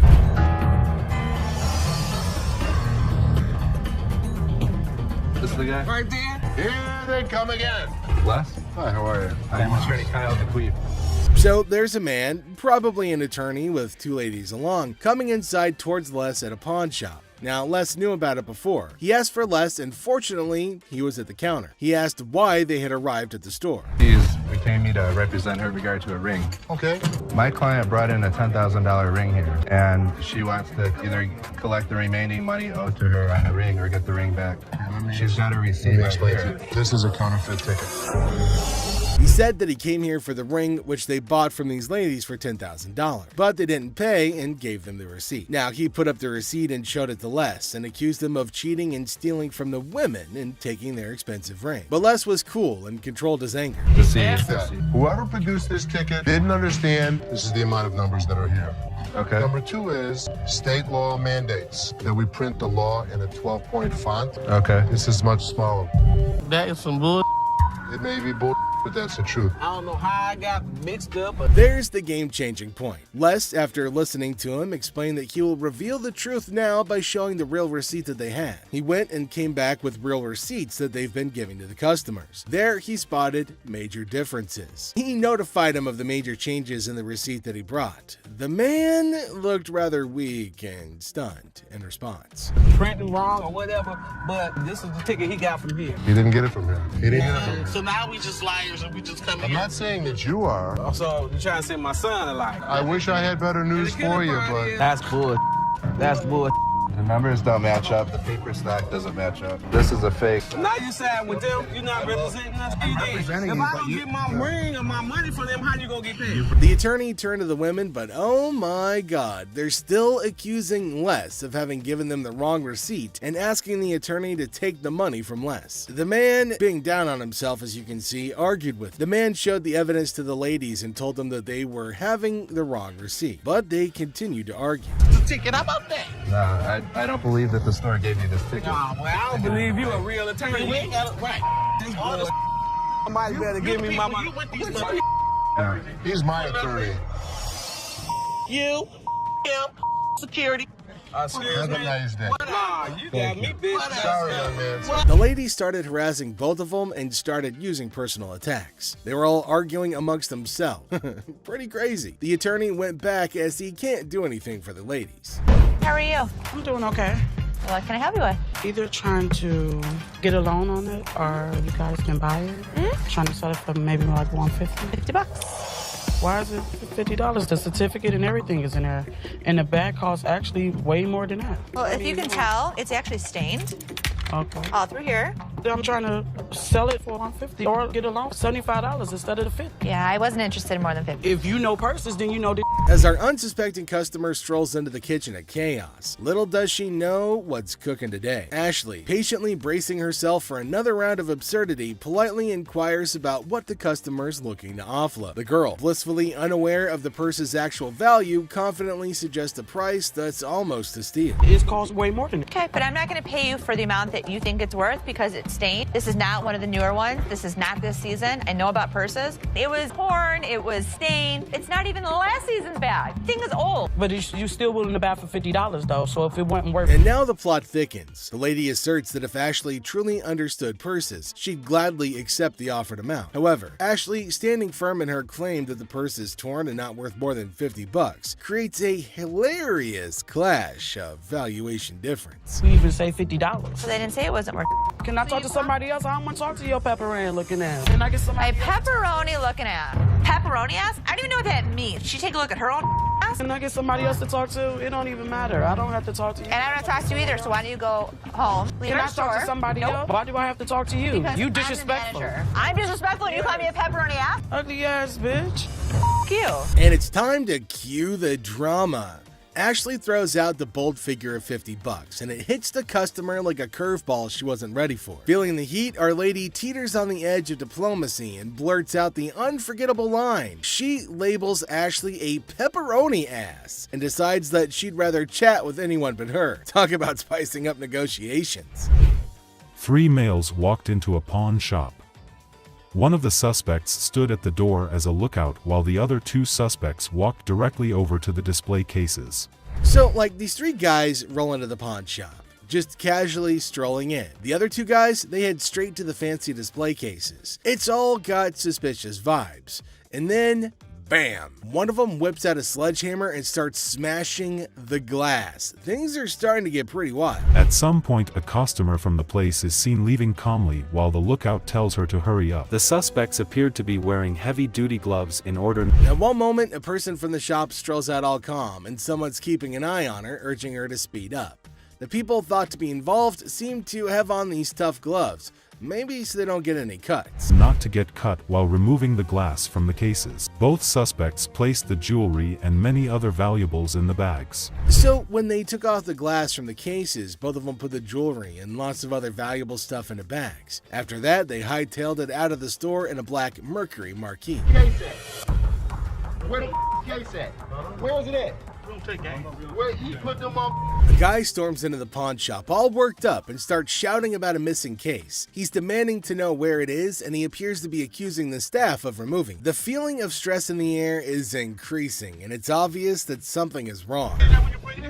Not take gangs, take your wife, my damage to that's the way it came in like the kids. That's the way it came in. You gonna act like I ain't got no sense? He's accusing us of taking games out of his unit. Look at the ticket. It never said with game. The atmosphere gets even more intense as the guy accuses the pawn shop of messing with his games. Les, the cool guy at the pawn shop, stands his ground. The customer's getting more agitated, making accusations and even talking about blowing up the place, which is just adding to the chaos. At that point, man, you can get your arms up off belly and none of your body parts on you, bro. After all the stress I have, the last thing I need is a customer causing a scene. Despite the escalating situation, Les stays calm. He tries to talk sense into the upset customer, especially with a big event coming up the next day. I know how to walk. I ain't illiterate because I ain't part of the week, and y'all motherfuckers in my middle only put them games in there. And you wasn't even standing there when I positive. Somebody need to blow this place up.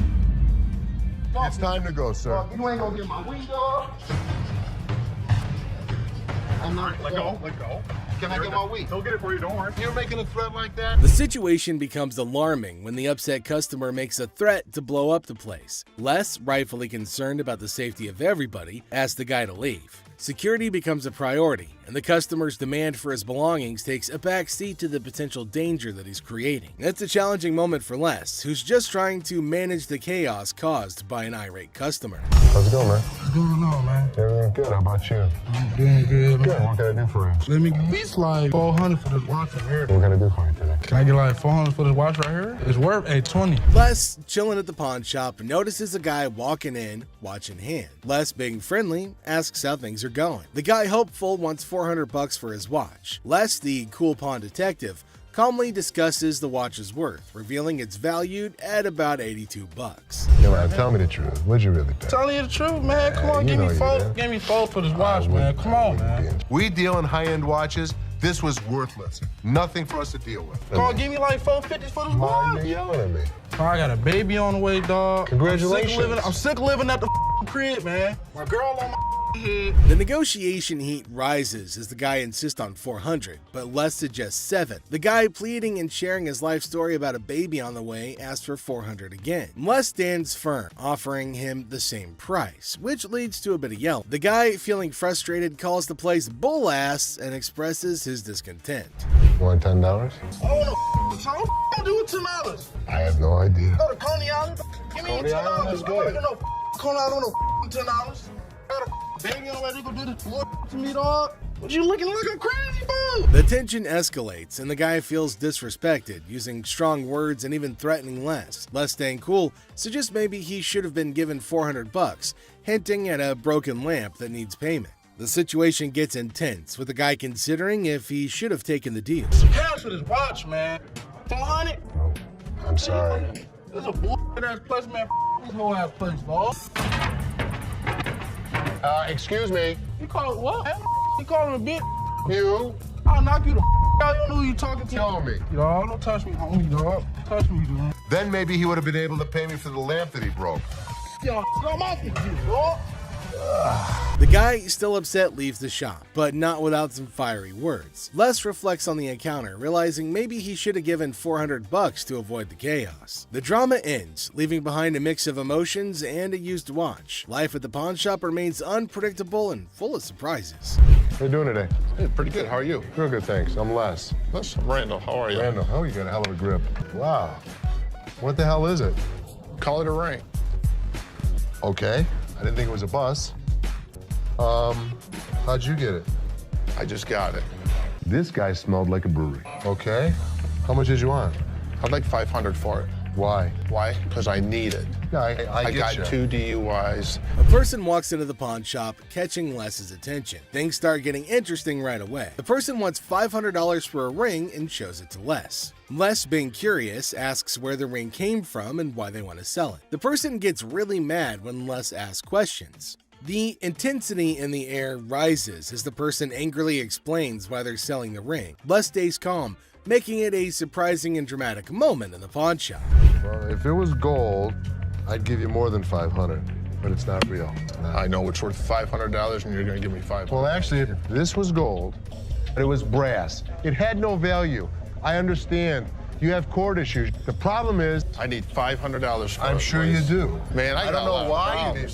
As the conversation continues, Les drops a bombshell. He tells the person that if the ring were real gold, he'd offer a whopping $2,500. Feeling a glimmer of hope, the customer suggests, just give me the $2,500 then. Expectantly awaiting a positive response, Les, with a touch of humor, reveals the harsh reality. He explains that the ring is fake, not even worth $500, and he won't pay that much for a counterfeit ring. You got to give me something for it. I can't give it to you. I'm sorry. Give it to me anyway. Man, you can give me something for it. No.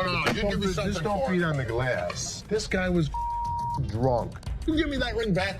Give me that. It's the. I ain't going nowhere. Man, get away from me. Get out of here! I go You man?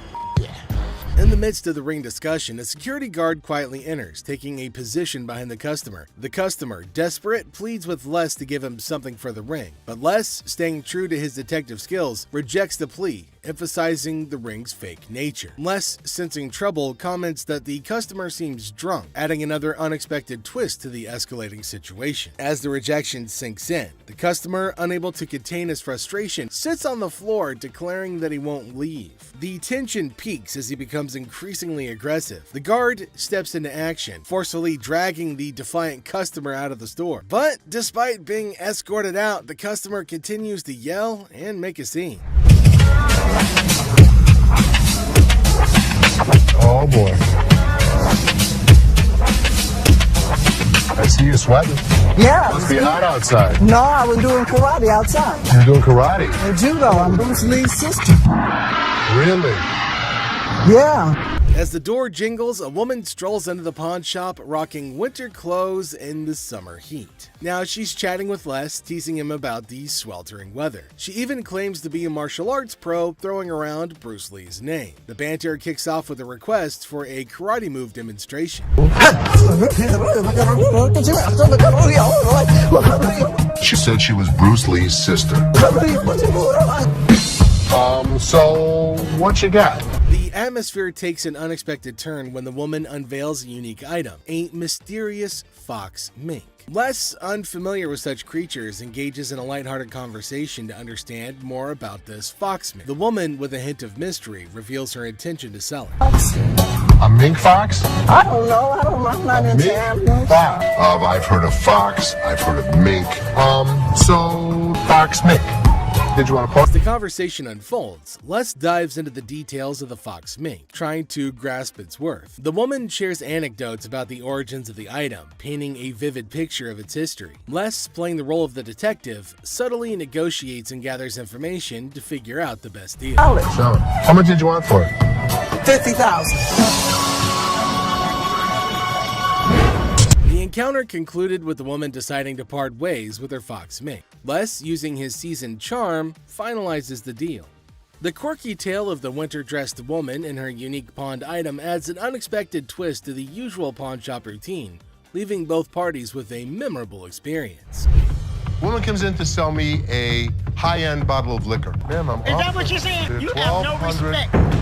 When you want to take a they're person when they 1,200, die, fit the liquor inside the bottle. and anytime you're gonna belittle a person, Damn, I didn't belittle you. As the door chimes, the woman confidently walks in, clutching an empty liquor bottle. She aims for a bold move, attempting to pawn the bottle for a cool $100. Les, with his discerning eye, swiftly rejects the proposal, explaining that a filled bottle would fetch a better price. The woman, not thrilled with the response, raises her voice, demanding respect and expressing her discontent. I'll give you $100. It's not worth more than $100. Especially when you say I wouldn't give you $100. Don't you ever walk up to my Baby, dad. hey, baby, don't point your and finger. life after this, Ma'am. don't you dare ever Ma'am, come in you here are again. in my face. I don't care, you're in my dad's store, and don't you ever think about coming in here You know again. what? Turn your ass around, badass out the door now. Nowhere, Ashley steps up like a superhero. Now, she doesn't just cool things down, she straight up shuts the woman down. With confidence, Ashley tells her to leave and never come back. Suddenly, the chaos turns into quiet thanks to Ashley's quick and firm action.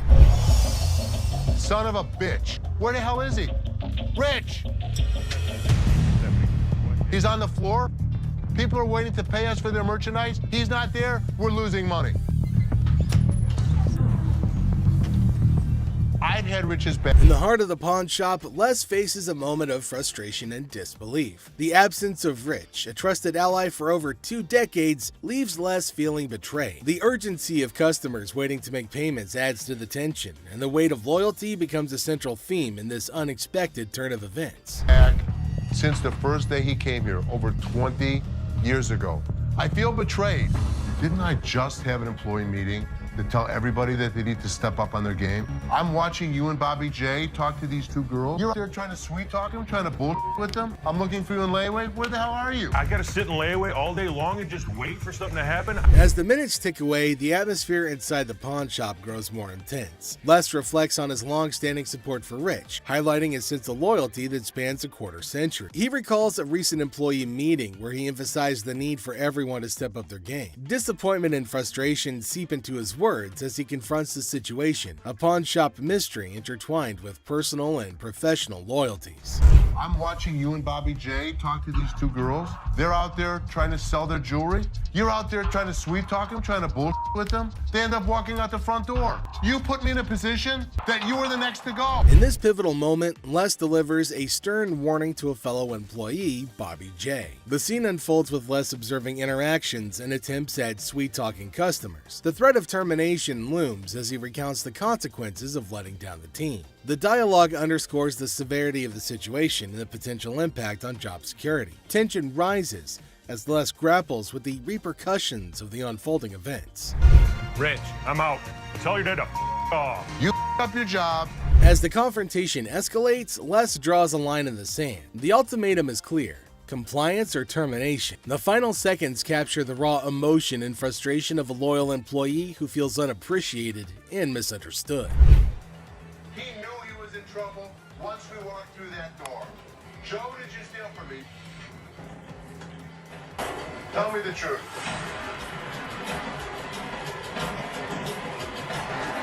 Inside the pawn shop, a sense of trouble looms as the head of security, Joe, faces a difficult moment. The air is heavy with anticipation as accusations are laid out. In a tense exchange, the truth emerges when Joe admits to stealing. The weight of the admission sets the stage for the unraveling of a trusted employee's actions. The detectives call in uniformed officers to put the cuffs on. And then he reaches into his pocket and pulls out an assortment of jewelry worth over $7,000. As the admission hangs in the air, the situation takes an unexpected turn. Detectives call in uniformed officers to apprehend Joe. A place built on trust is now shaken to its core as the true extent of the betrayal unfolds. You go this way. This is my loyalist point, my head of security, guy that I trust. The arrest unfolds and reality sinks in for the pawn shop owner. The disbelief is evident as a devoted employee, the head of security for the previous 3 years, is carried away in handcuffs. The emotional weight of the betrayal is clear in the owner's voice, which expresses the anguish of putting trust in someone who later proved dishonest. If he was, it could be anyone.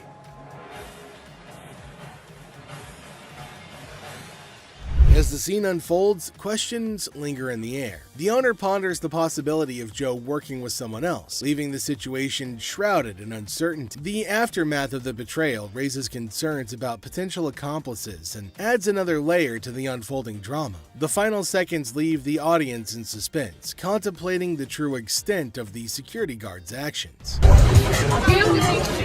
Are you her customer or mine? I'm talking to you. Come on. This lady got so irate because she wanted to be next in line. She wanted to be first. She felt that she was the most important out of every customer. You're next in line, so let me be right with you. Okay, well, come on. It doesn't matter. What the are you? You're not the police. I can talk to whoever the I want to talk to. What are you going to do? You offer it now. In the opening scene, Ashley is at the counter with a lengthy line of customers. A sudden disruption occurs when a black woman attempts to cut in front of everybody else. Ashley confronts her, asking, "What are you doing?" The woman becomes upset, but Ashley firmly asserts, "You can't do that stuff here." Goodbye. Come back here. Let's talk right now. Take the receipt. What would you like to do with it, ma'am? I want to pay. Well, you have to go to those windows. I'm not, no. I come to this line any other time. Not at this window. It's Okay, well, I'm not going to stand in the line. in the wrong line. Get in the other line. And I'm not going to get in another line. I'm going to walk straight up to the damn window. We won't take you. The woman continued standing in line at the counter. Les approached her, inquiring about the situation. She explained that she wanted to pay, but refused to move to the next window. Les informed her that in the pawn shop, crossing others in line isn't allowed, emphasizing the importance of waiting your turn. Here of you. Well, y'all just told me something. See this lady here? All the other customers. Okay, and I always come to this line. I'm sorry. You have to stand in the other line. Okay, well, I'll be back before y'all close. You can do whatever you want in this line. She can't. Can't wait your turn. We'll be back later. Following the interaction, the woman eventually complied and moved to another window. Les, taking action, instructed the workers at that window not to accept their payment. He firmly directed the woman to wait in line like the other customers, reinforcing the shop's policy on fair and orderly transactions. Thank you, sir. We appreciate it. Thank you. Thank you. Thank you. Yeah, jackass. Take your Bitch. Take Yeah, that's you. and get it. You make me. We don't, Sir, we don't want please. this. You can take this stuff. Sir, And sir, put it where the listen. sun don't shine. Listen. I don't know what the problem was. As the interaction begins, the customer expresses gratitude, but the tone takes an unexpected turn. Tensions rise as the customer's language becomes confrontational. The shopkeeper, addressing the situation calmly, refuses to tolerate mistreatment. The dynamics shift from appreciation to conflict, showcasing the challenges of customer service in a brief yet intense moment. Came in here, tried to spend my money is what I did. That's what I did. Okay. And come instead of trying to come in here, I'm not even talking to you. I need a liver transplant. Why? Seriously? They didn't even look at these cards. Sour Patch Kids. The narrative unfolds with the arrival of another customer, visibly intoxicated. The shopkeeper navigates the encounter with a mix of tolerance and assertiveness. The customer attempts to engage in banter, revealing signs of alcohol influence. The shopkeeper, unswayed, maintains composure and subtly addresses the situation, highlighting the challenges of dealing with individuals under the influence. Not even out here trying to get this $30. Not paying on my. $50 for that. Jeff, take him out, please. Better not put it damn card.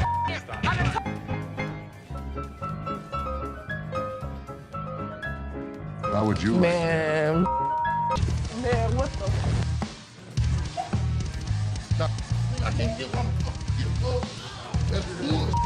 In this segment, a discussion ensues about cards and a potential liver transplant. The shopkeeper encounters a situation where the customer's intentions are unclear. Misunderstandings arise, and the shopkeeper skillfully navigates the conversation. The dialogue touches on humorous elements while portraying the complexity of communication in a retail setting. I might not make it in this What, is it, ma'am? Is it? I don't know. You tell me. Man, come on, you the dude with the ponytail? The wife's racking my nuts on the telephone constantly. Tie 2 earrings in your ears. Does it matter? Just take it off, put it with mine a little bit, let it get a little bit more weight to it, and go ahead and give me my money. Does that make sense? Right this way. You can't come back. Damn this! Go out my way, damn one of y'all touch me! I'll break this. I'm more than happy to go to the ends of the earth for you. When you come in like an ass, you be walked out like an ass. The scene takes a surprising turn as the atmosphere shifts. The shopkeeper reassures the customers that, despite challenges, the store is dedicated to going the extra mile for them. The encounter, starting with tension, concludes with an assurance of excellent service. This final part encapsulates the roller coaster of emotions within a brief time frame, showcasing the highs and lows of customer interactions. You need some help today? Man, how you doing, brother? What's the deal on this TV here?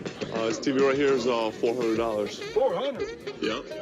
I was in here 2 weeks ago, sold you this mother for $90. Now you're gonna ask me $400 for it, man? In the electronics section of the store, a customer named Robert engages in a conversation about a TV with the store employee. The casual tone sets the stage for what seems like a routine interaction. The customer questions the TV's price, sparking a humorous recount of a previous encounter where he claims to have purchased the same TV for a lower price. Are you kidding me? So you're making a $310 profit off me? Bull, man. Can I help you? Who are you, man? I come in here 2 weeks ago, just like I told this gentleman. Do something with your hair, man. And then y'all gonna sell it for $400? You gonna make that much profit off me? As the dialogue unfolds, the customer expresses dissatisfaction with the marked up price, claiming the store will profit significantly from his purchase. A manager steps in, attempting to resolve the situation. Tensions rise as the customer questions the legitimacy of the price hike and demands a resolution, emphasizing the financial disparity between his purchase and the intended selling price. Brother, where's your receipt? Can you not understand English, my brother? No, I can't, my brother. I don't believe that he wants a TV for nothing. I'll just take the TV, man. No. The customer threatens to take the TV and leave without making a purchase. The manager issues a stern warning, asserting that any attempt to take the TV without completing the transaction will result in immediate removal from the store. The confrontation takes an assertive turn, with both parties standing their ground. Once I get this TV, man, get above me. Man, get off me. Man, get off me. I ain't going outside. Get my damn shoe, player. You got my shoe. You got my money. It's joint. This guy was acting like a total baby. He wanted attention and he got it. Despite the warnings, the customer decides to leave the store, expressing discontent with the entire experience. He accuses the store of mistreatment and vows never to return. The situation concludes with dramatic flair as the customer exits, leaving behind a sense of dissatisfaction and a promise never to return. How are you? I'm good. How are you? Well, actually, I'm not doing so good. No? My grandma just passed. I'm sorry. I was like hoping to. Okay, so whose ring is this? My grandma's. Oh. So you want to just pawn it, right? Because you want to be able to get it back? Yeah. Okay. Do you have anything else? It's not real. What you mean it's not real? It's not real gold. A guy comes in feeling sad and asks Ashley to pawn his grandma's ring, explaining that she passed away and it's all he has. When Ashley checks the ring, she gently says it's not real. Concerned, she asks if he's got anything else, wanting to help him in a simple way. You saying basically y'all sit up here and waste my time talking to you? You don't waste your time. If you have a TV, you can pawn your TV. What the I look like pawning my TV? Do you have a TV? I need to speak with somebody else because you irritate me flat out. It's acting really erratic and it's making me really nervous. Lower your voice. Don't Lower your tell voice. me Lower what your to do. voice. Don't Lower put your voice. finger in Lower my your face. voice. Lower Don't your put voice. your finger. Ashley breaks the news that the ring isn't real. The person gets upset, saying it's not fake. Ashley suggests pawning a TV instead, but he questions why he should. Despite Ashley's efforts, the man gets angrier, repeatedly telling her to lower her voice. Ashley asks him not to point fingers at her face, but he ignores her. I'm trying to help you solve Like your this, issue. lower your voice. The next thing I know, this guy snapped. Lower Don't your tell voice. me Lower what your to do. voice. Don't Lower put your your voice. finger. You got me up. No, let's go. Let me go. Let me go. On the ground. On the ground. On the ground, mother. The security guard intervenes, slamming the upset person to the ground and then dragging him out of the pawn shop. The situation escalates and the guard takes decisive action to maintain order. Next up, we've got this episode where a heavily muscled individual made his way over to meet Les to complain about equipment he got from the store that got busted. Somebody bought this. This piece of junk I bought in here just a couple days ago don't work now. It's broken. What is it? Little ab lounger I bought here, man. Workout. In the midst of the pawn shop's hustle, a burly customer approaches Les with a complaint. He's upset about a busted piece of exercise equipment, an AV lounger purchased just days ago. Les, sticking to the store policy, explains that they can only provide an exchange, not a cash refund. Tensions rise as the customer vehemently rejects the idea of an exchange, demanding his money back. They can only hand over another item in place of the faulty one. If you had the receipt, I could give you an exchange. I could give you something. I don't want an exchange because it's probably going to be some again. How about you just get my money? As the disagreement escalates, the customer insists on a cash refund, dismissing the option of another item. Les faces a dilemma, stuck between policy and customer satisfaction. The clash intensifies as the customer becomes forceful in his demand for a monetary refund, setting the stage for a heated confrontation. Les could match him word for word without fear. Better be some money. Or what? Or what? There's going to be a problem. How about What that? kind of... Les, accompanied by his trusty companion Byron the Snuggle Bear, stands his ground. The customer challenges Les with threats of problems if he doesn't comply.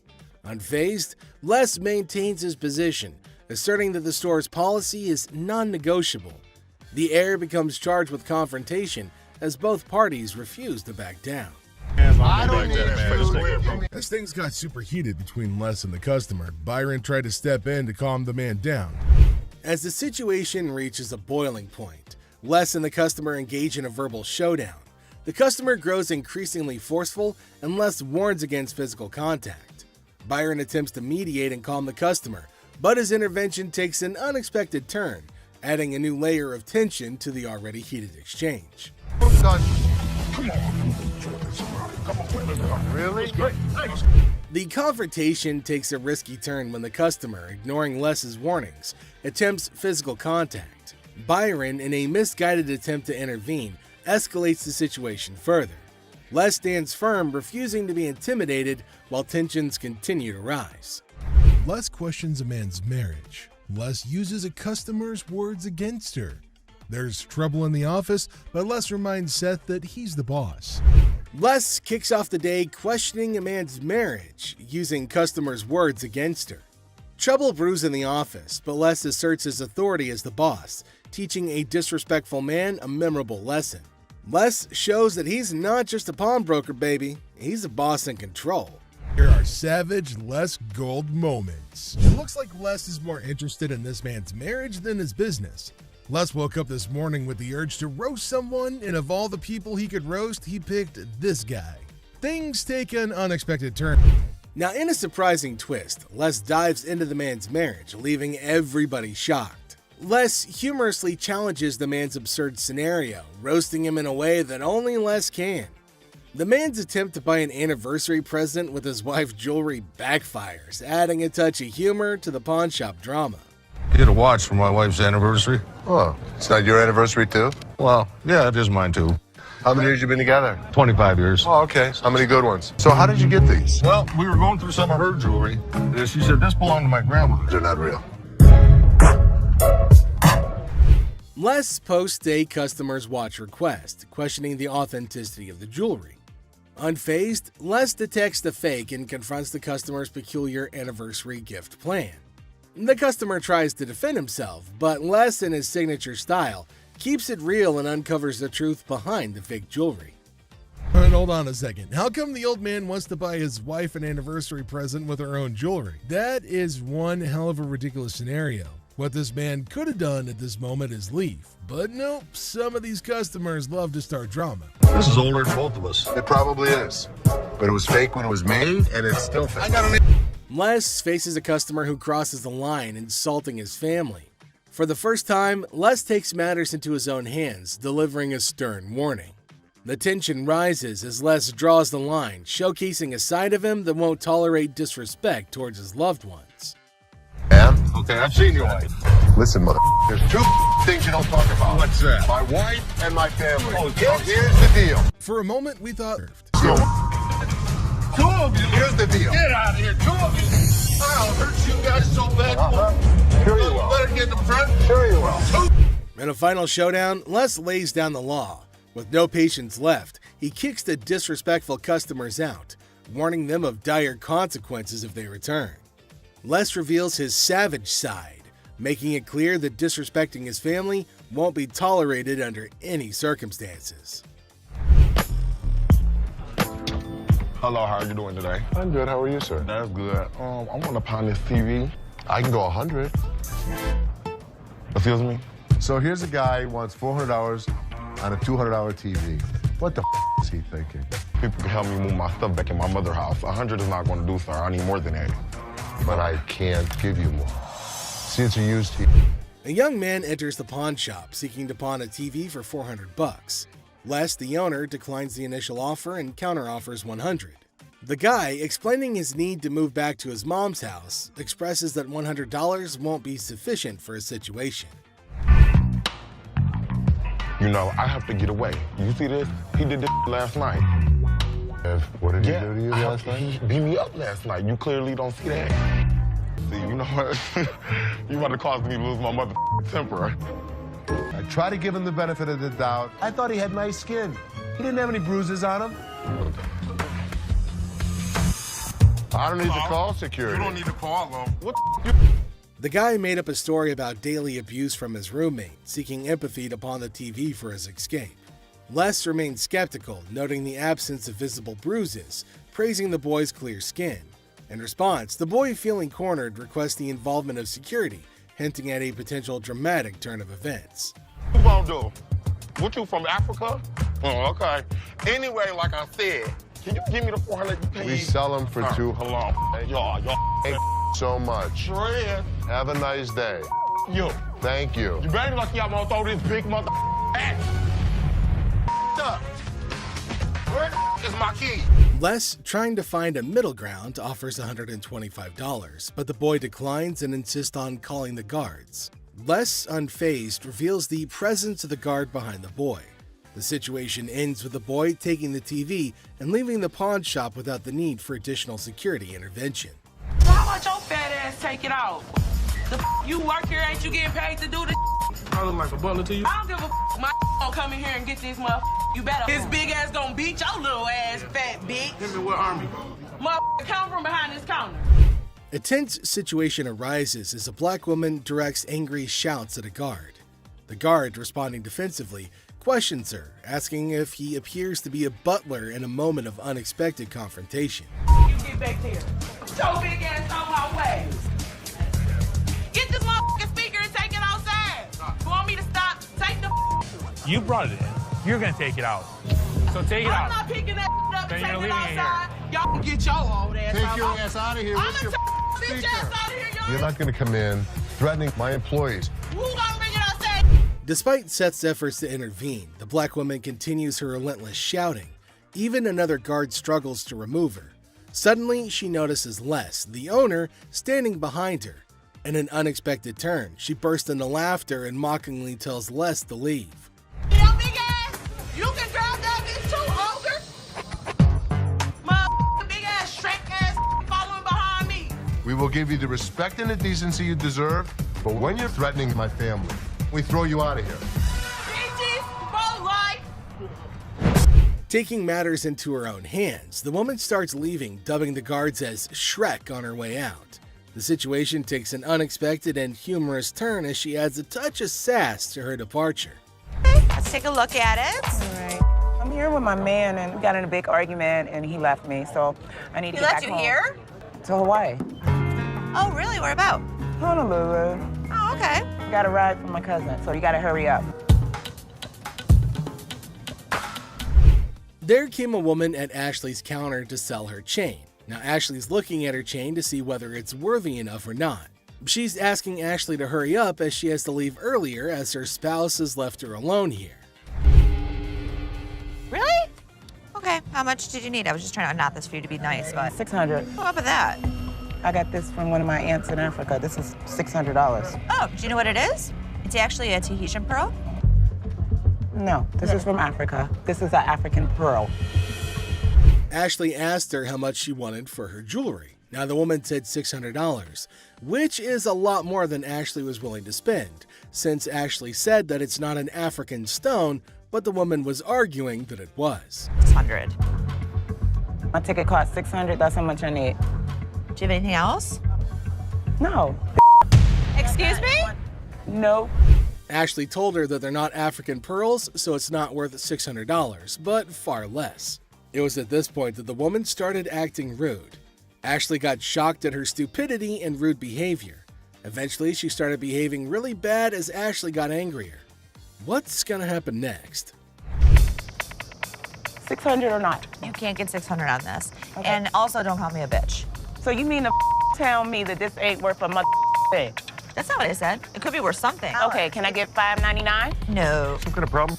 Okay. Exactly. Can I get $600 or not? You can't get anything. Okay, You can't talk to her like this. You can't get... Oh, I left you now. Bitch, you don't know my mother. I'm not leaving no my place. Yes, you are. Oh, no. All right. Oh, yes, What? you are. What are you gonna do? I'll kiss my... Honey, you don't have that kind of money. All right. You. All of y'all. Bitch. If you want some help, talk to us like a human being. I'm leaving. Aloha. Who the they think they is? Them. Which... Enjoy for my daughter. Her birthday's in like 2 weeks. For sure. How old is she gonna be? She's gonna be 12. She's gonna be 12. Yep. Do you want a Kleenex? I've got allergies, man. I itch like super bad. I'm not picking it, I promise. Okay. We have a heart one. It's really pretty. Can I see it? There came a man to Ashley asking for something to buy for his daughter. Now, he inferred that she's about 12 years old and he wants something interesting for her.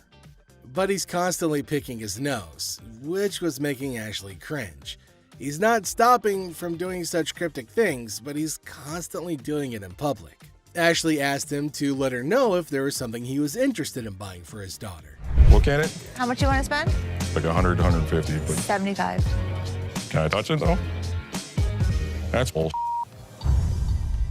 I was charging him like $75 on this watch just to give him a deal so he didn't have to touch it with his snotty hands. Can I see the sanitizer for a second?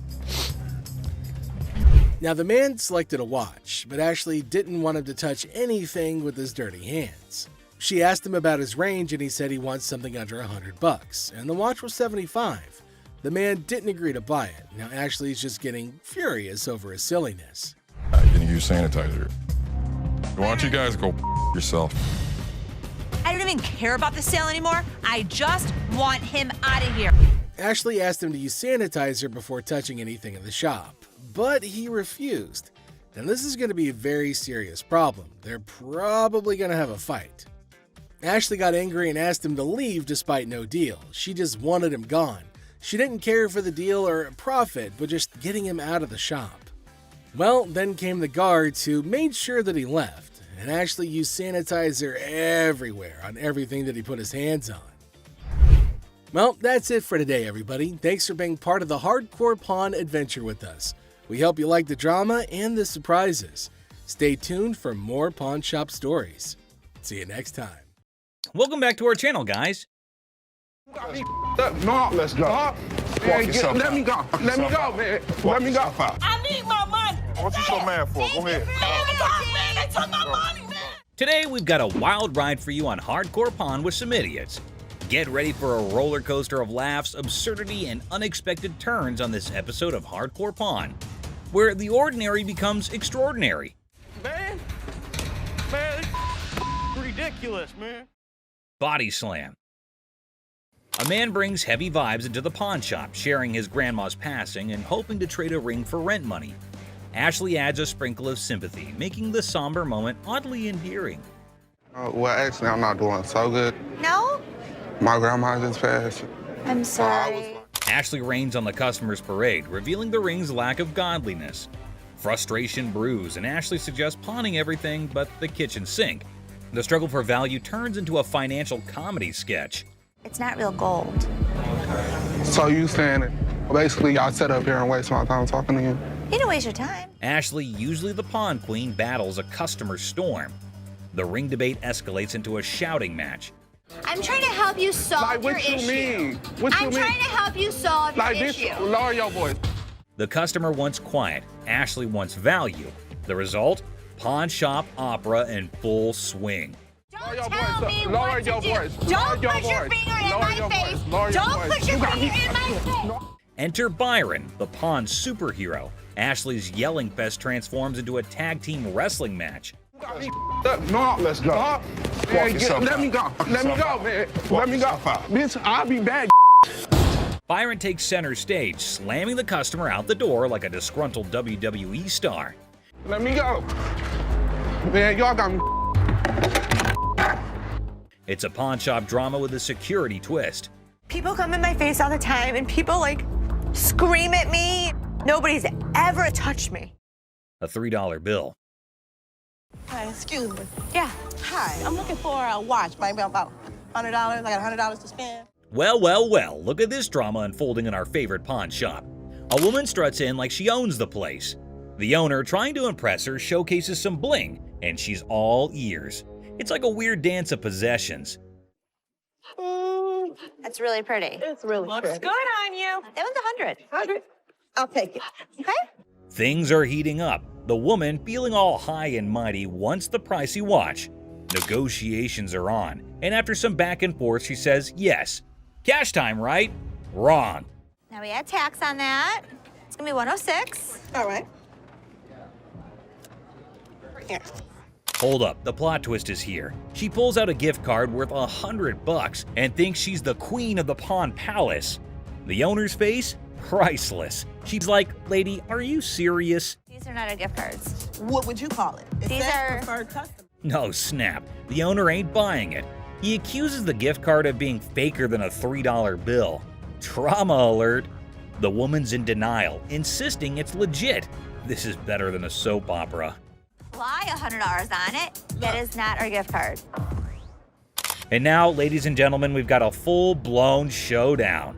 The owner versus the woman. It's like a bad reality show. She's trying to swipe that card. He's not having it. Cue the verbal fireworks.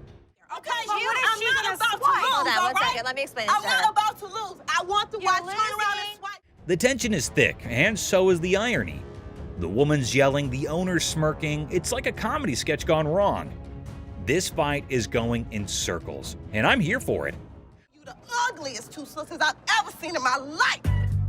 Finally, someone with common sense. The owner kicks her out like he's escorting a misbehaving guest from a party. She's asking for directions like she's lost. Well, she kind of is, lost in her own questionable choices. No, I'm gonna get my money. Hey, Byron, show her where the money's at. My money. He's gonna show you where the money's at. As she's thrown out, she's hollering about fraud and wanting her money back. Lady, you tried to pull a fast one, and now you're left with nothing but echoes of your failed scam. Better luck next time, or not. Go ahead. Man, they took my money, man. Somebody want $100. Penguin generator guest. Well, folks, here we're witnessing a bizarre episode at the local electrical supply store.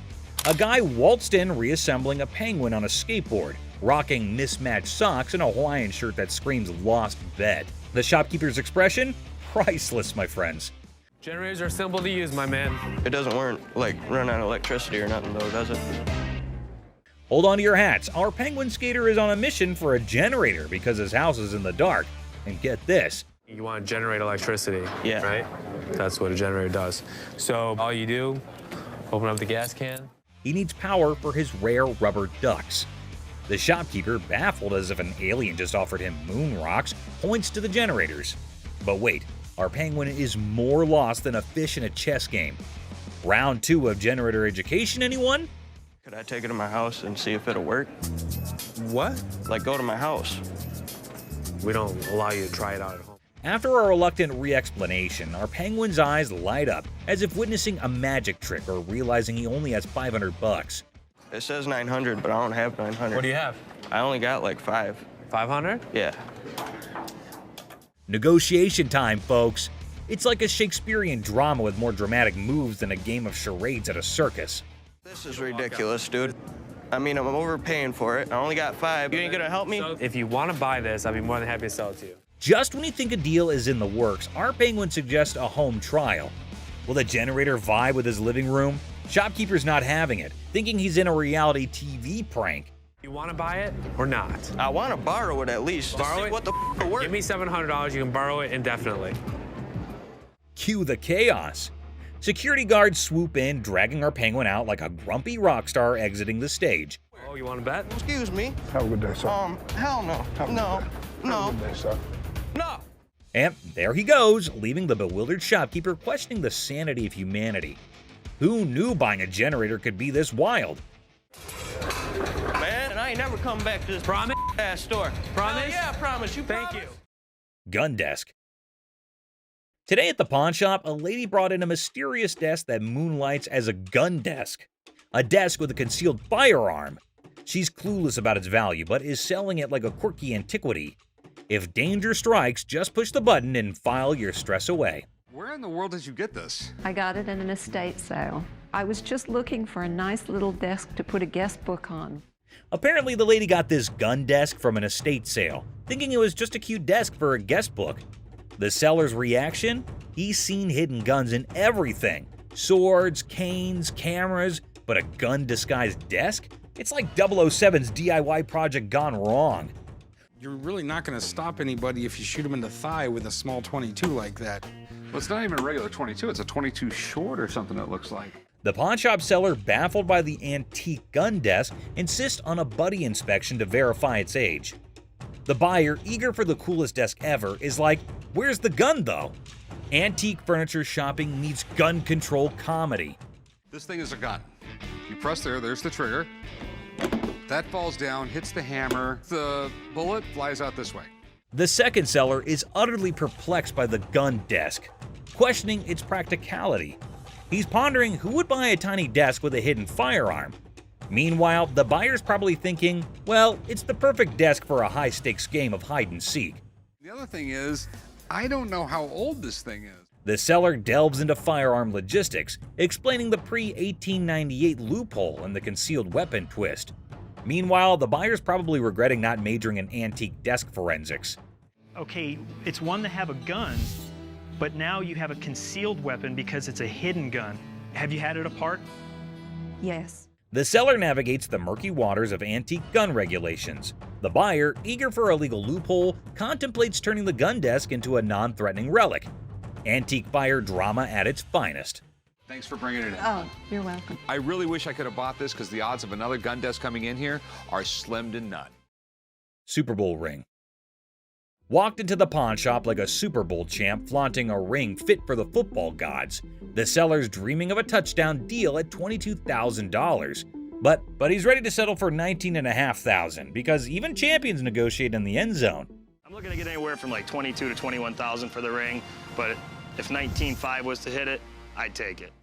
The seller got the ring from a forgetful wide receiver deal. It's from Super Bowl 39, and despite the shop owner's dislike for the Patriots, he acknowledges their success. An issue with the ring's mark is noted. If this Super Bowl ring is the real McCoy, it's worth tens of thousands of dollars.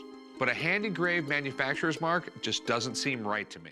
The pawn shop worker, with a quirky habit of hoarding Super Bowl rings, scrutinizes the suspect engraving on the Patriots ring. The seller's mid-20s price tag meets skepticism as the shop owner delays, realizing this ring's authenticity quest might need more detective work than expected. I'm gonna have to get somebody in here because it just doesn't look right. I want to do a little bit more research, so we'll get this thing figured out. The seller's nervous about the big bucks, defending the ring's authenticity with player credibility. The pawn shop worker, still skeptical, calls in an expert, and in walks Jeremy, the ring detective, ready for some bling investigation. Now, rings that are given to players are far more valuable than if they're given to a front office staff member or something. The expert, dropping knowledge on the 04 Patriots ring, relishes Eagles' losses. He educates on the ring's bling, emphasizing player rings' value, and highlights the counterfeit struggle. The pawn shop now has a sports memorabilia professor. Usually you would see that not only in a different location, but it looks to be actually hand engraved rather than actually out of the machine. The expert dissects the Jostens mystery, noting hand engraving and unique features. Despite the unconventional markings, he vouches for the ring's legitimacy. The 04 Patriots bling gets a 100% authenticity seal, and the pawn shop rejoices in a victory for sports memorabilia truth. They actually had to have somebody laser engrave each and every ring. So this ring is 100% legit, and it's pretty awesome. Sweet. The appraisal moment arrives, and the expert places the 04 Patriots ring in the high demand category, estimating it between $30,000 to $35,000. Super Bowl rings from players such as this sell from about $30,000 to $35,000. Nice. The seller, aware of economic woes, starts at $22,000. But the pawn shop owner, considering the long wait, bargains at $18,000. Negotiations roll with a counteroffer of $21,000, reminding the seller you don't have anything like this in your showcase. The ring dance continues. I go 21. You don't have anything like this in your showcases. I know you have a Patriots ring, but you don't have that Patriots ring. After intense haggling, the 04 Patriots ring lands in the pawn shop owner's possession for $20,000 cash. Family banter erupts over the new addition, turning it into a $20,000 paperweight threat. The ring battlefield unfolds. I'll give you 20 grand. Pass. 20 grand. Cash. $100 bills. Just because I need a Super Bowl ring for every one of my fingers. Deal. Deal. All right. German spy camera. At the start, the speaker enters a pawn shop and introduces the item, a 1950s German spy camera reminiscent of something out of Inspector Gadget. The brief mention of Inspector Gadget adds a touch of intrigue and playfulness to the scene. So how's it work? You adjust these little dials here depending on what you're trying to take your photo of. The focus shifts to the camera itself, identified as a Minox 3. The speaker highlights its compact size, likening to a cigarette lighter.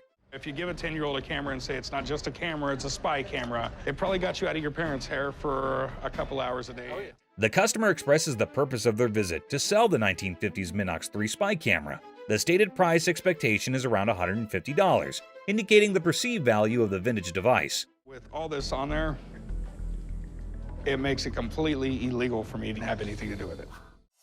Chopper loan negotiation.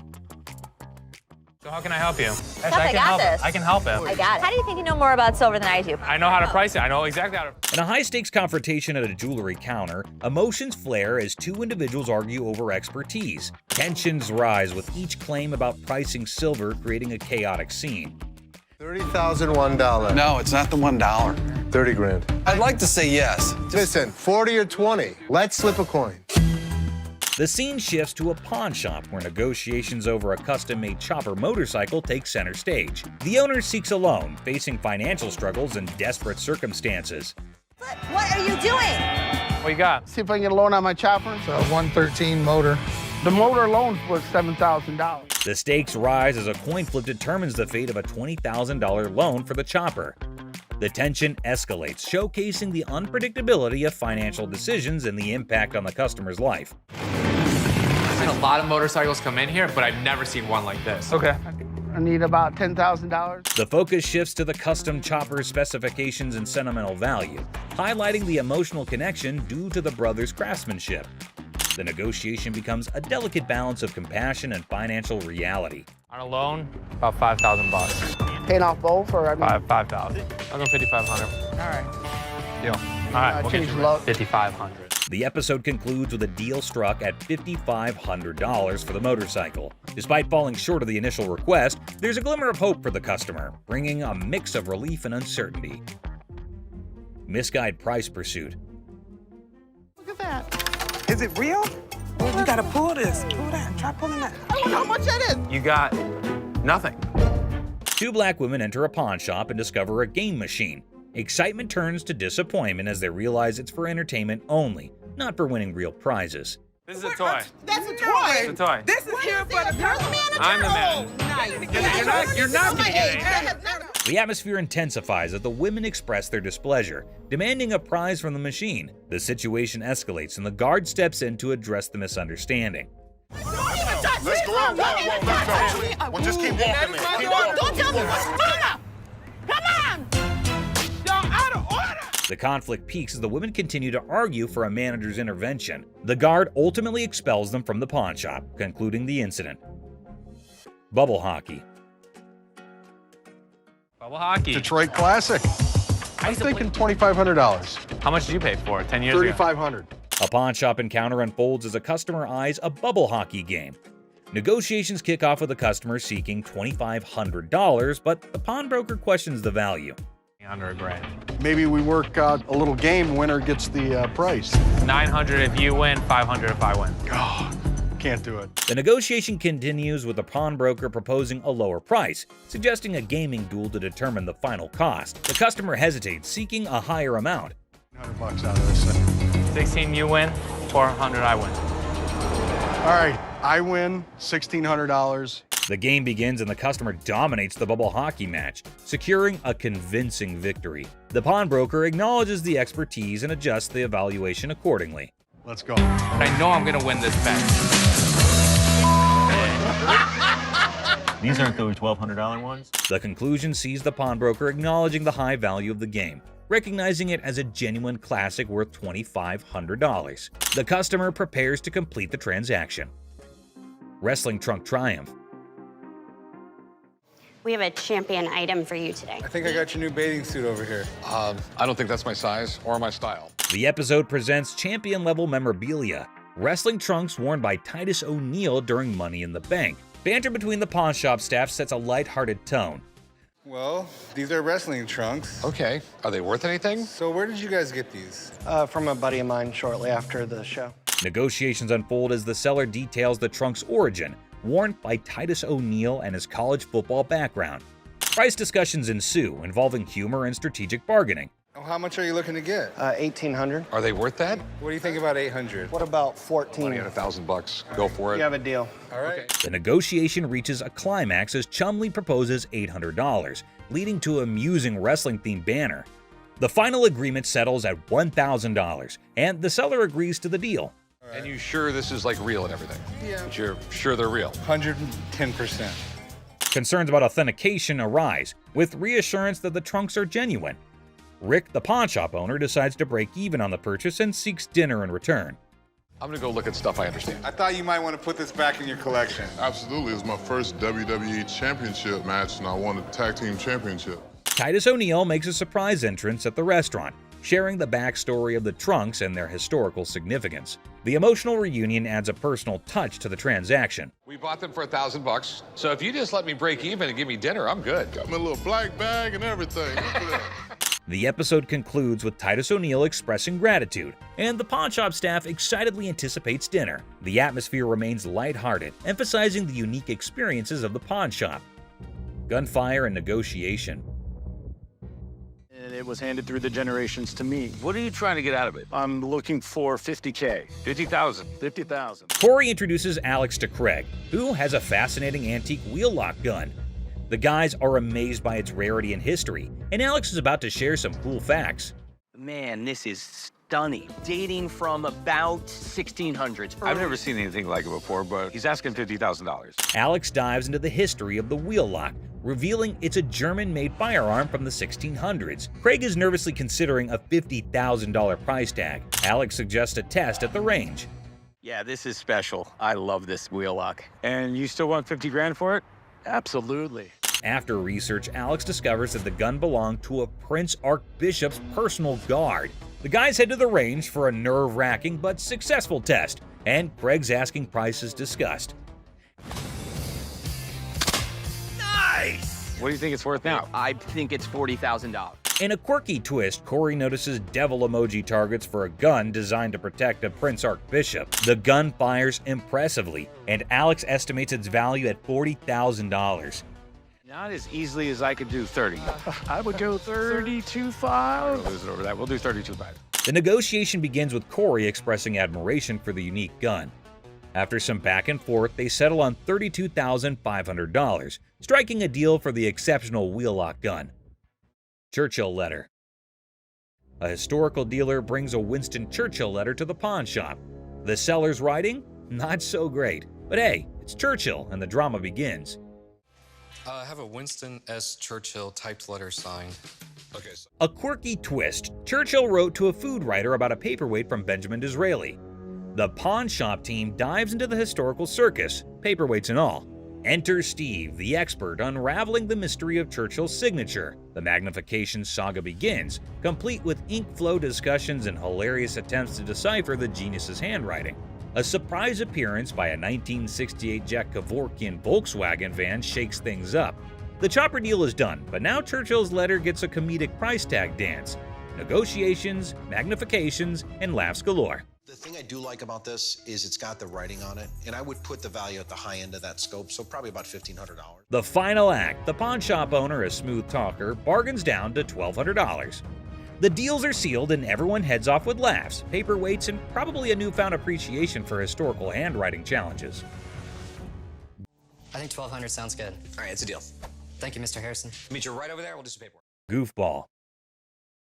Our tale kicks off with a grinning goofball strutting into a watch shop, exuding joy like he just hit the jackpot.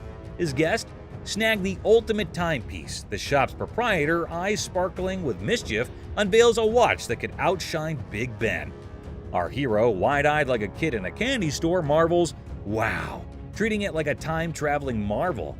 But oh snap, it's tagged at a hefty $75. Cold, hard cash, not Monopoly money. Undeterred, our bold hero eyeballs another watch, a jaw-dropping $599. His face? Priceless shock. Unfazed, he blurts, "Yes, I want it!" Then comes the knee slapper. He pulls out a crumbled $2 bill. The shopkeeper holds back laughter, educates him. "That's $2,000, sir." It's a $2 bill. Okay, and it's worth $2,000. You can practically see the gears in the guy's noggin spinning, desperately seeking a way out. "Anyone up for a cash exchange?" he suggests, madness twinkling in his eyes. The shopkeeper, smelling trouble, hesitates, perhaps a financial genius or a victim of too many cartoons. In a wild finale, our hero with a mischievous grin hurls absurd insults like, "You're chunky with a giraffe-like neck." The bewildered shopkeeper calls in the guard. Enter the guard, booting out the funny guy, leaving the shop in stitches.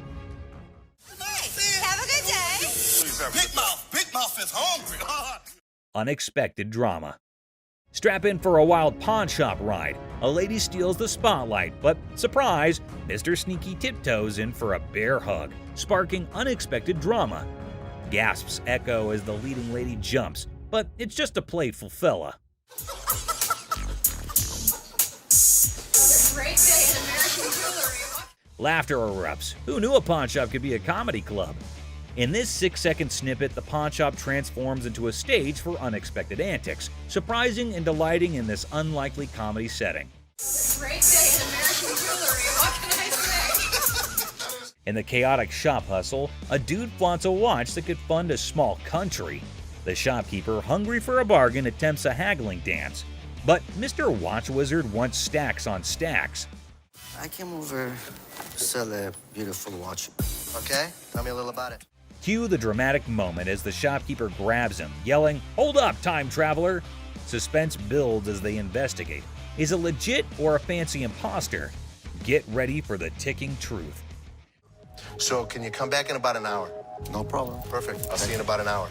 Thank you. Picture our man playing Sherlock, sneakily starting the girl checking the watch. Instead of screams, laughter erupts. A mischievous symphony until the fun police arrive. An authoritative figure sternly commands, "Stop right there." Giggles turn into awkward coughs. Lesson learned. Messing with the timepiece police is no joke. They keep the watch world in check. Somebody had it open. You can see how screwed up they made those screws. Someone did have it open? You can see. Business clash. A dramatic drama unfolds as Mark, introducing himself, seeks business from the owner. Tension builds with background music, setting the stage for unexpected confrontations. Clearwater, Florida, but I have family up here in Northville, and we're starting a towing company, recovery, impounding. Mark pitches his towing business, convinced it's a better venture. The owner, unimpressed, rejects the offer, leading to a clash of perspectives and business philosophies. Well, things happen. We don't have that problem because we have fences around the building. The owner dismisses Mark's proposal, asserting control over his domain. Well, I'm going to give you some paperwork to sign. I wouldn't sign anything because I don't need your services. The comedy irony emerges as Mark persists, unaware of the futility of his attempts to sway the determined owner. The owner bluntly shuts down Mark's pitch, labeling it a shakedown. Listen. No, you listen. You are not coming into my business and trying to shake me down. The dialogue becomes increasingly heated, with the owner refusing to entertain the supposed business opportunity. What would you call it? I call it a business opportunity. I'm not interested. Mark's exit is met with firm warnings from the owner. The situation ends humorously with a comment on Mark's nice car, injecting a light note after intense confrontations. I'll be back. If I were you, I wouldn't come back. Whatever. The gym brawl. So, watch this hulking bodybuilder guy, all muscles and bravado, strutting into a pawn shop with this wrecked workout thing that looked like it went through a blender. He was like a peacock on protein, thinking he set up a magic muscle worm. The shopkeeper, a guy with a face as serious as a freshly waxed dumbbell, raised an eyebrow at the smashed up widget on the counter. Hey man, I need to talk to somebody about this. This piece of junk I bought in here just a couple days ago don't work now, it's broken. Check out this masterpiece, our bodybuilder buddy declared, pointing dramatically at his broken workout thing. It's so messed up. I swear it's doing reverse squats by itself. The shopkeeper is squinting at the wreckage, deadpan. Reverse squats, huh? Must be the newest gym craze. This thing obviously couldn't handle what I was doing on it, so 2 days later it don't even work, so. But our muscle hero was not giving up. Leaning over the counter, he claimed, "I want my money back." How about you just get my money, and then we won't have any more problems with this, but I need my money back. This thing's more of a comedy show than a workout. The shopkeeper, trying not to crack a smile, said, "Well, it's a one-of-a-kind piece, guaranteed to break the ice at any gym." Or what? Or what? There's gonna be a problem. How about What that? kind of problem is there going to be? Oh no, that's like a WWE scene. Our bodybuilder flexed his words and shoved the shopkeeper. "Give me my money or I'll turn you into a cardio machine for a month." And just like that, the pawn shop turned into a wrestling ring. Don't touch. Come on. Come on, man. Let's go. The shopkeeper, unexpectedly nimble, fought back and chaos replaced. It was like two sumo wrestlers battling for the last protein bar. Trying to play hero, two guards materialized out of thin air. They grabbed our bodybuilder and his busted gear, dragging them out. We got you. Bring a few more. All we needed was two. all y'all out. Our muscle dude flailed around, still demanding his refund like a sad, deflated balloon. The pawn shop went back to normal. That's it, my man. Bring a few more. Here's your machine, buddy. The art of negotiation. So let's see this guy walking into a pawn shop, allowing him to be the next big art dealer with a painting put away under his arm. He's giving off major, "I'm gonna hit the jackpot" vibes. The shopkeeper, with the sneaky grace of a cat burglar, checks out the painting like it's the Mona Lisa 2.0.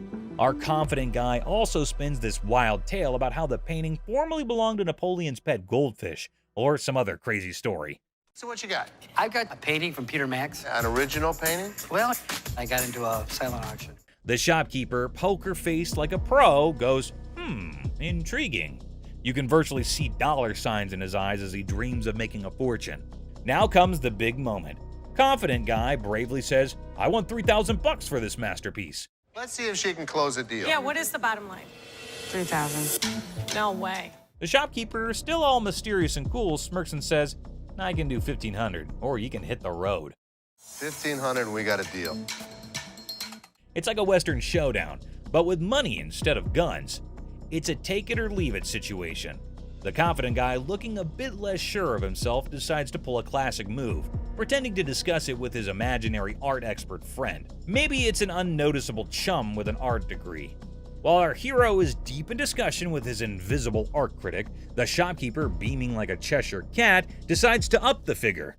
I know there's a market for it. So $1,500 I think is pretty good. They need to take the money and run. He counts out $1,500, slams it on the counter as if to say, "Take the cash and run, chum," or say farewell to the deal of a lifetime. 1,500. All right. In the end, the confident guy, now looking further confused than confident, grabs the cash and virtually sprints out of the shop. And that is how a pawn shop turned into a comedy stage, starring Mr. Confident, the mysterious shopkeeper, and an oil with a Napoleon-connected goldfish. Art, my friends, might be priceless, or at least worth $1,500. Peter Max. Seat showdown comedy.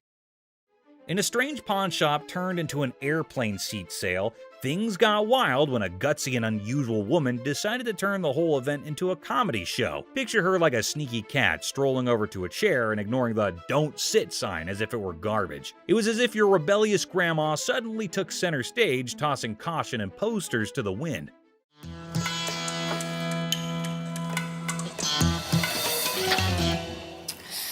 Then in comes the lady running the shop, armed with politeness and a simple request for the lady to give up the seat.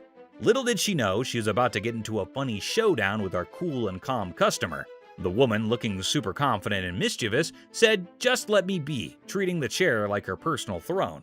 Okay, these are for sale. We don't have like a trial and error Okay, well, I'm not trying to buy them. I'm just trying to try them out. As if that was not funny enough, the secret guards jumped into the blend.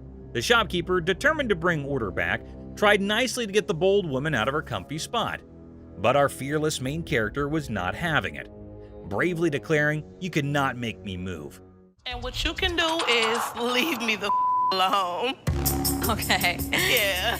Then comes the guard trying to lift her off the seat. Suddenly, there's a big scene. The woman, now a pro at making a show, indicted the guard of bothering her and indeed threw in the surprise of claiming it was sexual harassment.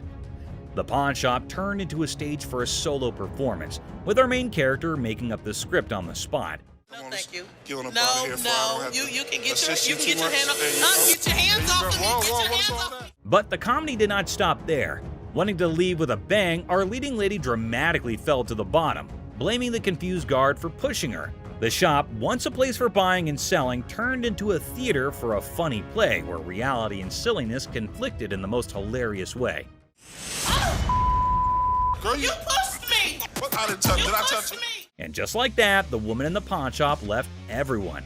Guards, shopkeeper, and onlookers scratching their heads, wondering if they had just witnessed the craziest pawn shop show ever. I'm not going anywhere. Do whatever you want. And we can have a staring contest. Joe Sofa Saga. In a pawn shop full of weird and wonderful things, a guy named Joe was on a mission for the perfect SETI. The man was on a tight budget, but his bullishness was as high as his hopes of chancing a hidden treasure among the fine furniture. Well, here's the deal. I just moved from New Jersey. My wife and I. We just bought a house, and she sent me here. She said, see what you can pick up. Perfect. Let's find some. He spotted a couch that looked like it had been through a lot. The man with a hopeful look asked the shopkeeper if they could clean it before he bought it. Little did the man know, this couch had a history. Spills, stains, and all sorts of weird stuff. The shopkeeper, trying not to burst into laughter, convinced the man it was a great deal without mentioning the hidden surprises. So inexpensive, right? Really? Yeah. I gotta tell you, man, that's nasty. Not giving up, the man confidently sat on the couch, comparing the dirt on it to his shoes. I'll tell you what, my shoes are cleaner than this couch. Then don't buy it. With a serious face, he said, "I'm pretty sure my shoes are cleaner than this thing." He even tried to make a deal, $200 for the not-so-great couch. $397.77. Really? Well, I only got $200. It was a deal only Joe could find reasonable in the world of craziness. The real laughter started when this man, without thinking much, joked that if the couch were the shopkeeper's daughter, she must be a nasty one. The line between funny and awkward was getting blurry. We had a reupholster and I gave it to Ashley. Is that right? Yeah. Is that your daughter? That's my daughter. She must be nasty, too. Out of the blue, a guard, called in by the offended shopkeeper, rushed in like a superhero. Joe was lifted off the couch and thrown out of the store, leaving everyone laughing. Yeah. Walk out. Walk out, my man. The pawn shop adventure had ended, but the story of Joe and the not-so-clean couch was sure to be a tale told with giggles and grins for years to come. Yes, sir. Go someplace else. That's the dirty D right there, baby. Comic pawn shop confrontation. Okay, a man is coming towards the shop. Wait, what? Is he coming to have something from the pawn shop? The man asking about her daughter means how creepy it is. Hello, I need to pick up some stuff for my daughter. Is it in pawn? Yes, ma'am. Laughter begins. Everyone around is intrigued to know what had happened to this man. Oh, another man entered into the argument. Let's see what would happen. Man accusing the shop owners of stealing. How crazy this man is, constantly accusing them of being thieves. No, I want the stuff. Yeah, but without the ticket, we can't give it to you. The man is constantly infuriating them and sees he has come out the carbon. Who knows what will be the end of this nonsense fight? Oh, they're about to have the piercing argument. I'm here, I want the stuff now. And what's he gonna do? The man called the guard to throw him out, but see, the man is not in control. He is constantly arguing and challenging them without knowing the fact of the danger he's really in. Oh God, he's challenging the massive guard! The guard stopped him and said, "Don't touch me," but the man was not understanding. Hey, I ain't scared of him! Is he serious? Calling his death to come earlier. The guard, in his fur, sent the man out. The really funny moment for all because the stupid man in his arguments really put him into account. Hey, you can't get... Hey, I want my stuff! I tell you what, big boy! Hey! Battle for sanity. Well, well, well, folks, take a look at the pawn shop's front yard. It's like a bustling highway out there. The crowd has formed a lane longer than my grandma's stories. And guess what? The sanity levels are off the charts. It's like a contest for who can stay the sanest. Now, hold your horses, because here comes the geniuses. These folks are more interested in the pawn shop than a cat in a laser light show. Well, he's from California. Look at all these idiots. They've gathered like it's the grand opening of the Pawn Shop Olympics. What's the big attraction, you ask? Maybe they're expecting a magic show, or perhaps the pawn shop secretly giving away free wisdom. Or, here's a wild thought, they're gearing up for a full-scale aggression mission against the poor souls inside. Watch out, world, we've got a pawn shop revolution on our hands. Stay tuned, and remember, in the pawn shop chaos, sanity reigns supreme. Good luck, brave souls. That's not. Clueless heist hijinks. Well, howdy there, folks. We've got a Lone Ranger in the pawn shop, sipping on his secret drink like he's the king of mystery. Little does he know, he's the star of a hidden camera show. Talk about being clueless and camera shy. Hold your horses. Looks like our man might be plotting some grand heist, doing his best Sherlock impression. He's scouting the joint, probably trying to find the perfect spot for his not-so-genius plan. But wait, he's still in the game. What on earth is he searching for in the pawn shop? Maybe lost treasure for his car keys? The suspense is killing me. Oh dear, he's now at the other counter. This fella is like a headless chicken wandering around without a purpose. Somebody give him a map or a snack at least. Buckle up, folks. Our wannabe detective just upgraded to a full-blown thief. Watch him waltzing around planning the perfect crime, and bingo! He pulls off a smooth exit, leaving the scene like he just won a game of hide-and-seek. Hold your belly laughs, our genius thief is back on camera, sneakily hiding his loot in his trousers. Smooth moves, my friend, smooth moves. And there he goes, strolling out of the pawn shop like he's won the lottery. Thinks he's the mastermind of the century, leaving behind a trail of stolen goods and a whole lot of laughs. What a character. Antique computers. Have a good day. Wonderful. So much. You too. Two tech-savvy grandpas strut into a pawn shop, seeking a fortune for antique computers. Instead, they're hit with a vintage rejection. Bastards, you can't give me a dime for... Oh, man. When one grandpa clumsily breaks a computer, he pulls a move straight from the sitcom handbook. Accidental comedy at its finest. Now you should have that. Put it in the... Oops, one grandpa accidentally smashes a computer, blaming the seller. He theatrically tosses it toward the dumpster, thinking it's a mic drop moment. The seller, the true comedy connoisseur, chuckles at the failed dramatic exit.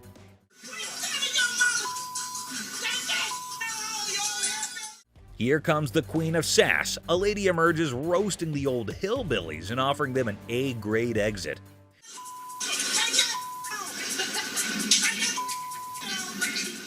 She declares her reign over Detroit toughness and leaves them pondering a future career in comedy security.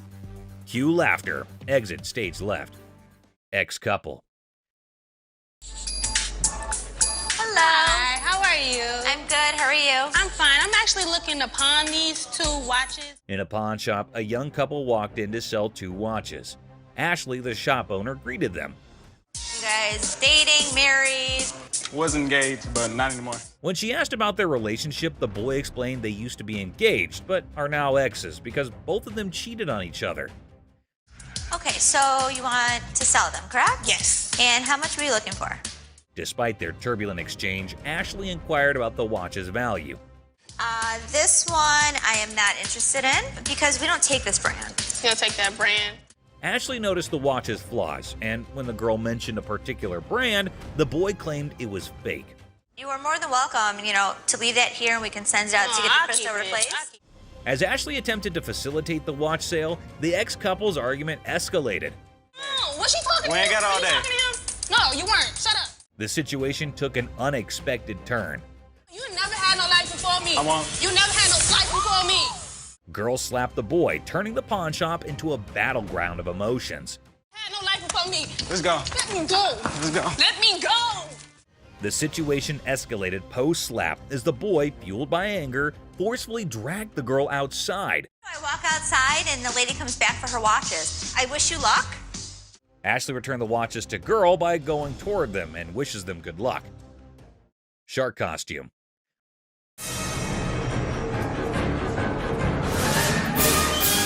A fantastic character, half man, half shark, enters a pawn shop. Yeah, I'm a professional mascot during the daytime.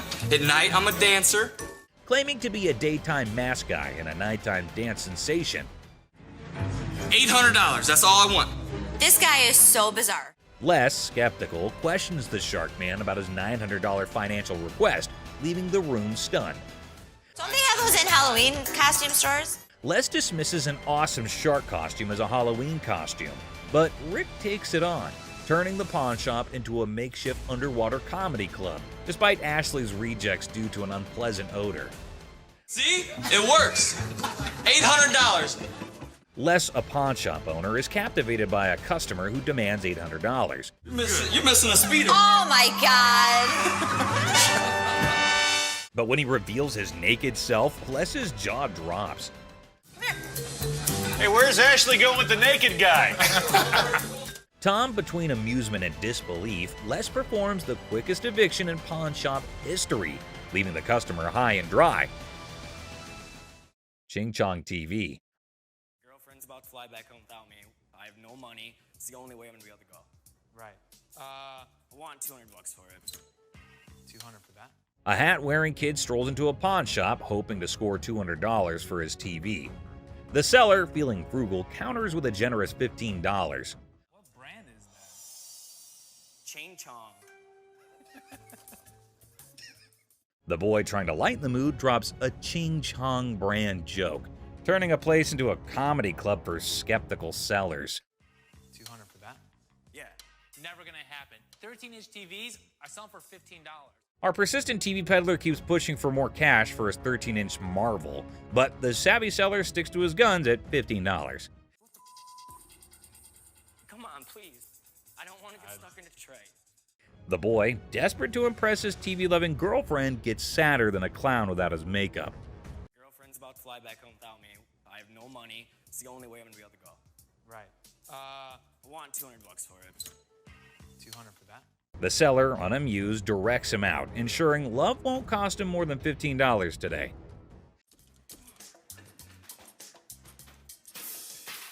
In a fit of frustration, our TV tosser storms out, giving the shop a kicking and throwing his TV into a dumpster like it's a basketball shot gone wrong.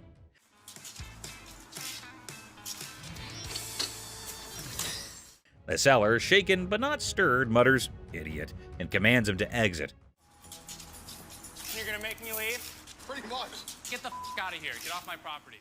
Asserting his control over the TV-tossing theatrics. It's a dumpster-diving comedy masterpiece in 3 acts. Brain, not brawn. I got a loan on my wife's ring. Yeah? And when I first started coming here, I got a VIP card. I got more on the loan. Now you guys put me to a gold card, and I get nothing out of it. A bald customer, frustrated over a loan on his wife's ring, seeks resolution from the manager over a VIP card upgrade and the perceived lack of benefits. Tensions rise as they discuss the situation. No, the VIP is the gold. They're both one the same. We offer a promotion at American Jewelry Loan. It's called a gold card membership. It gets more money in people's pockets if they want to get a loan and allows you to save money if you want to buy something. The pawn shop employee tries to explain the gold card system's benefits, but the customer remains frustrated. I am hearing you, but you're not listening to me. Tensions rise as the employee insists on the procedure, leading to anger, questioning, and physical comparisons. You think this is funny? I don't think it's funny. I think that there's something wrong when you start hitting your head against the side of the window. Creating an atmosphere of animosity and miscommunication. What are you going to do about it? I'm not going to do anything about it. What are you going to do about it? The customer and employee engage in verbal sparring, escalating tensions. Whatever I have to. You need to get out of my face, bro. Okay, sorry, let me scoot back. Really? The guard asserts their position, urging the customer to step back. The customer refuses, escalating the confrontation, leaving the atmosphere charged with hostility and unresolved conflict. Whatever you got to bring. Come on. The customer's unwelcome invitation intensifies, leading to an unresolved atmosphere. That's what I thought. The customer's confrontational tone suggests a potential fight, escalating tension and the possibility of a physical altercation. Volkswagen van. Good. I'm Les. John. What the hell is it? This is a 1968 Volkswagen van owned by Dr. Death, Jack Kevorkian. Hold on to your seats. A 1968 Volkswagen van, once owned by Dr. Death, rolls into the pawn shop. Les is on the case, exploring this piece of history. Weirdness level maximum. And I have everything documented. How much do you want for this thing? I'm looking to get in the six figures. The seller dreams of six figures for the van, but reality check. 20 grand? No. 25 grand. Negotiations go from 20 grand to a wild coin flip for 30 grand. Les, you mad genius. Oh my God, my dad's gonna leave everything a chance on a $20,000 coin flip? What are you doing? Seth and Ashley can't believe Les's coin flip antics. He's risking 20 grand just for a chance at 30 grand. The drama unfolds like a high-stakes comedy. Heads. Les, you wild card. The coin flip drama continues, with drum roll and laughter. Heads. Nails it in. Thank you. Thank you very much. Yeah. Perfect. Good deal. The van deal is sealed at 20 grand, leaving everyone amused and baffled. What a ride! No question. I proved to my kids I still got it. Les, the coin flipping legend, celebrates his 20 grand win. Laughter echoes as the deal concludes. The van's bizarre journey adds a hilarious chapter to pawn shop history. Ring drama. So what can I help you with today? I got this ring right here. I wanted to get it appraised, see how much it might be worth. Hey, listen up, people. Commodity Wild just happened at the original pawn shop. Imagine this dude who looks like he just rocked out at a concert stepping in, holding a ring that has probably seen more action than a library book. The crazy twist, he's not there to show it like a rock star. He's trying to sell the thing. I also wanted to know how much you guys will give me for it. Like as a pawn, and then I pay it back. Okay, when I give you an appraisal, that's not how much I'm gonna give you in pawn. So he's all proud, telling the pawnbroker how this ring is worth a ton of money, when, out of nowhere, a lady burst in like a storm. What the are you doing? She's on a mission to figure out why her precious ring is about to be someone else's fancy jewelry. Cue the dramatic music, folks. Why'd you take my ring? Well, I wanted to see how much it was worth. Bull. Now, our rock star wannabe is caught red-handed, dealing with an angry lady dead set on getting her shiny thing back. It's like a soap piece crashing into a rock concert, and the pawn shop is the main stage. I just wanted to know how much it was worth, that's all. You're a liar. Why'd you take my ring? I'm sorry. What? Things get intense as the lady slaps the crazy guy not once, but twice. And suddenly, the whole place goes silent. You could hear a leg drop, or in this case, a ring hitting the counter. The other people in the pawn shop are stunned, wondering if they accidentally walked into a live reality TV show. You're a idiot. Can I just have my ring? Well, Yeah, he's the it's one that hers. gave it to me. That's hers. Just give me my ring. Our lady does not waste any time. She grabs the ring back, making it clear her bling is off limits. Ring. Oh. The embarrassed and confused rock star lookalike gets pushed out of the pawn shop by the triumphant lady. There you have it, folks, a ridiculous blend, up and a super dramatic autumn at the pawn shop. Turns out the real treasures are not just the bones for trade. Who would have allowed pawn shops could be this amusing? Stay tuned for the coming occasion of pawned out drama. Clown Prince. In a small pawn shop on the corner of Chuckles Street and Guffaw Avenue, things got really funny one day. A guy walked in with so much makeup on his face that he looked like he just stepped out of a play. The shopkeeper, who was used to weird stuff, tried hard not to laugh as the man approached, sporting a rainbow wig that seemed to stay on by magic. I need to sell this earring because my little red Corvette broke down. I have to Oh, show no them kidding. tonight. Absolutely. Wow. The man, looking mischievous, whipped out a fancy earring from his pocket and showed it off with a big dramatic gesture. The shopkeeper, holding back a laugh, checked out the earring like it was some royal treasure. You know who I am, right? No. Who are you? You don't know who I am. But actually, it looked more like a toy you'd find in a cereal box than something fit for a king. 1,000. I'm just asking for 1,000 just to get my limo. No. That's not real. You gonna help me out? Excuse me? That's a real earring, but it's not real diamond. Are you kidding me?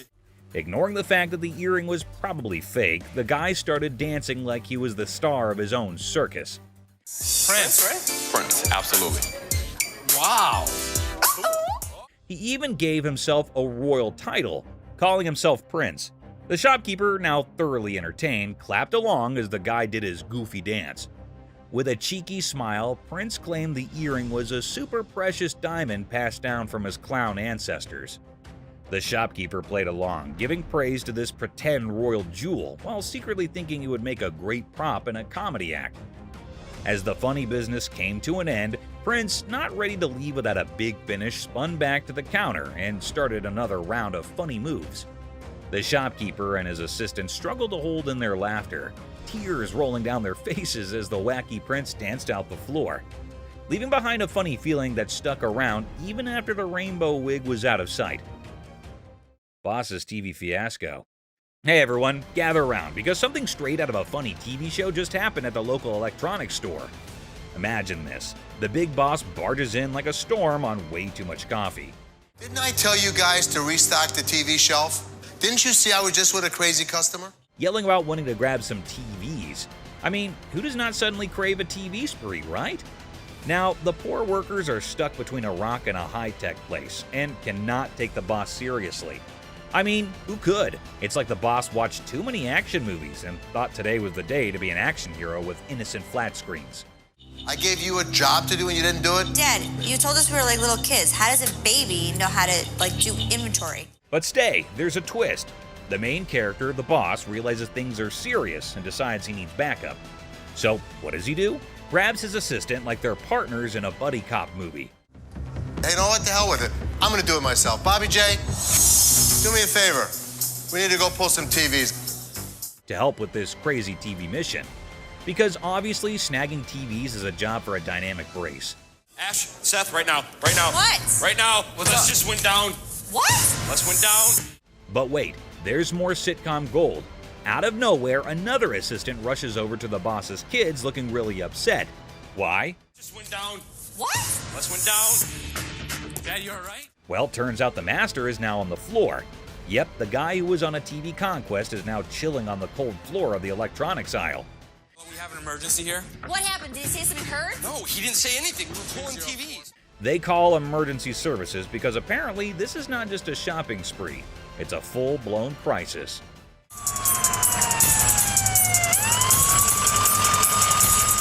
And then comes the ambulance. The daughter dramatically points at the approaching rescue vehicle, as if it's the hero cavalry coming to save the day. My dad's always been the strongest person I know, and right now he's completely helpless. I can nearly hear the wacky sitcom music playing in the background. It's so crazy, snaggletooth, and, well, just another day in the unpredictable sitcom that's real life. Stay tuned for the coming episode. People more adventurous with the boss and his search for TVs are coming your way. Crazy Store Comedy. What's up, Grandpa? Where's your costume at? There. Corey, that's not a costume. In a super silly store, there's this hilarious pair that could out-funny any comedy show. Watch this, an old grandpa wearing a hat that is seen way too many times, with a black band covering one eye. Right beside him is his son, with a hairband that seems to have its own crazy magnetic pull. A mix of colors that should not make sense on air.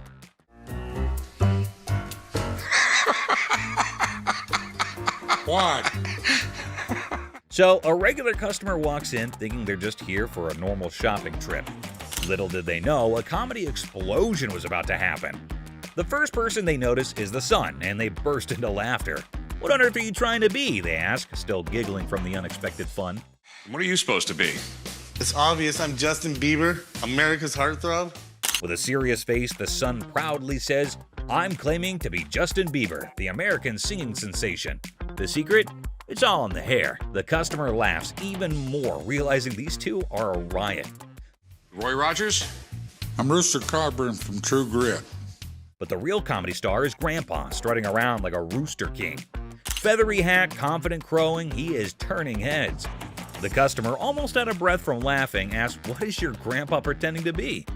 Slightly holding back laughter, the son answers, "He is the legendary Rooster Kern. Shows up once in a lifetime to make people laugh." Yourself. Antoine, what are you supposed to be? The world's biggest baby. Just when effects seem crazy enough, another character appears, a guy dressed like the world's biggest baby.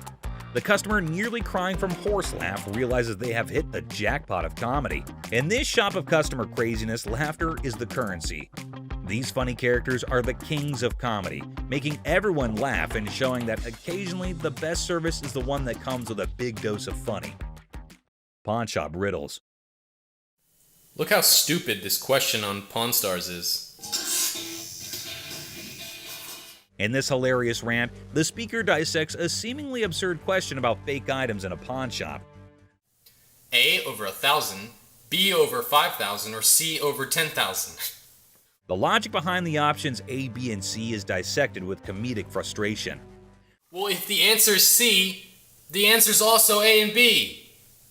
Because if it's over 10,000, it's also over 5,000, it's also over 1,000. The speaker expresses disdain for the question, claiming that if the answer is C, then A and B are also correct.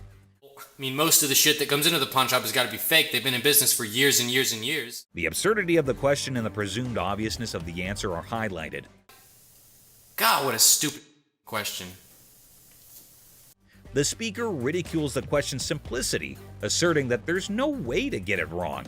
The tone is sarcastic as they emphasize the lack of challenge in the question. Anticipation builds as the speaker eagerly awaits the genius-revealed answer. The expectation is set for a straightforward solution to the seemingly senseless question. The speaker's reaction is a mix of frustration and amusement as the answer confirms the over 10,000 scenario. The comedic exasperation with the question's lack of complexity is evident. That's all for our video. We hope you liked it. Please comment, like, and subscribe. Don't forget to hit the notification bell for more videos like this. Share it with your family and friends. See you next time.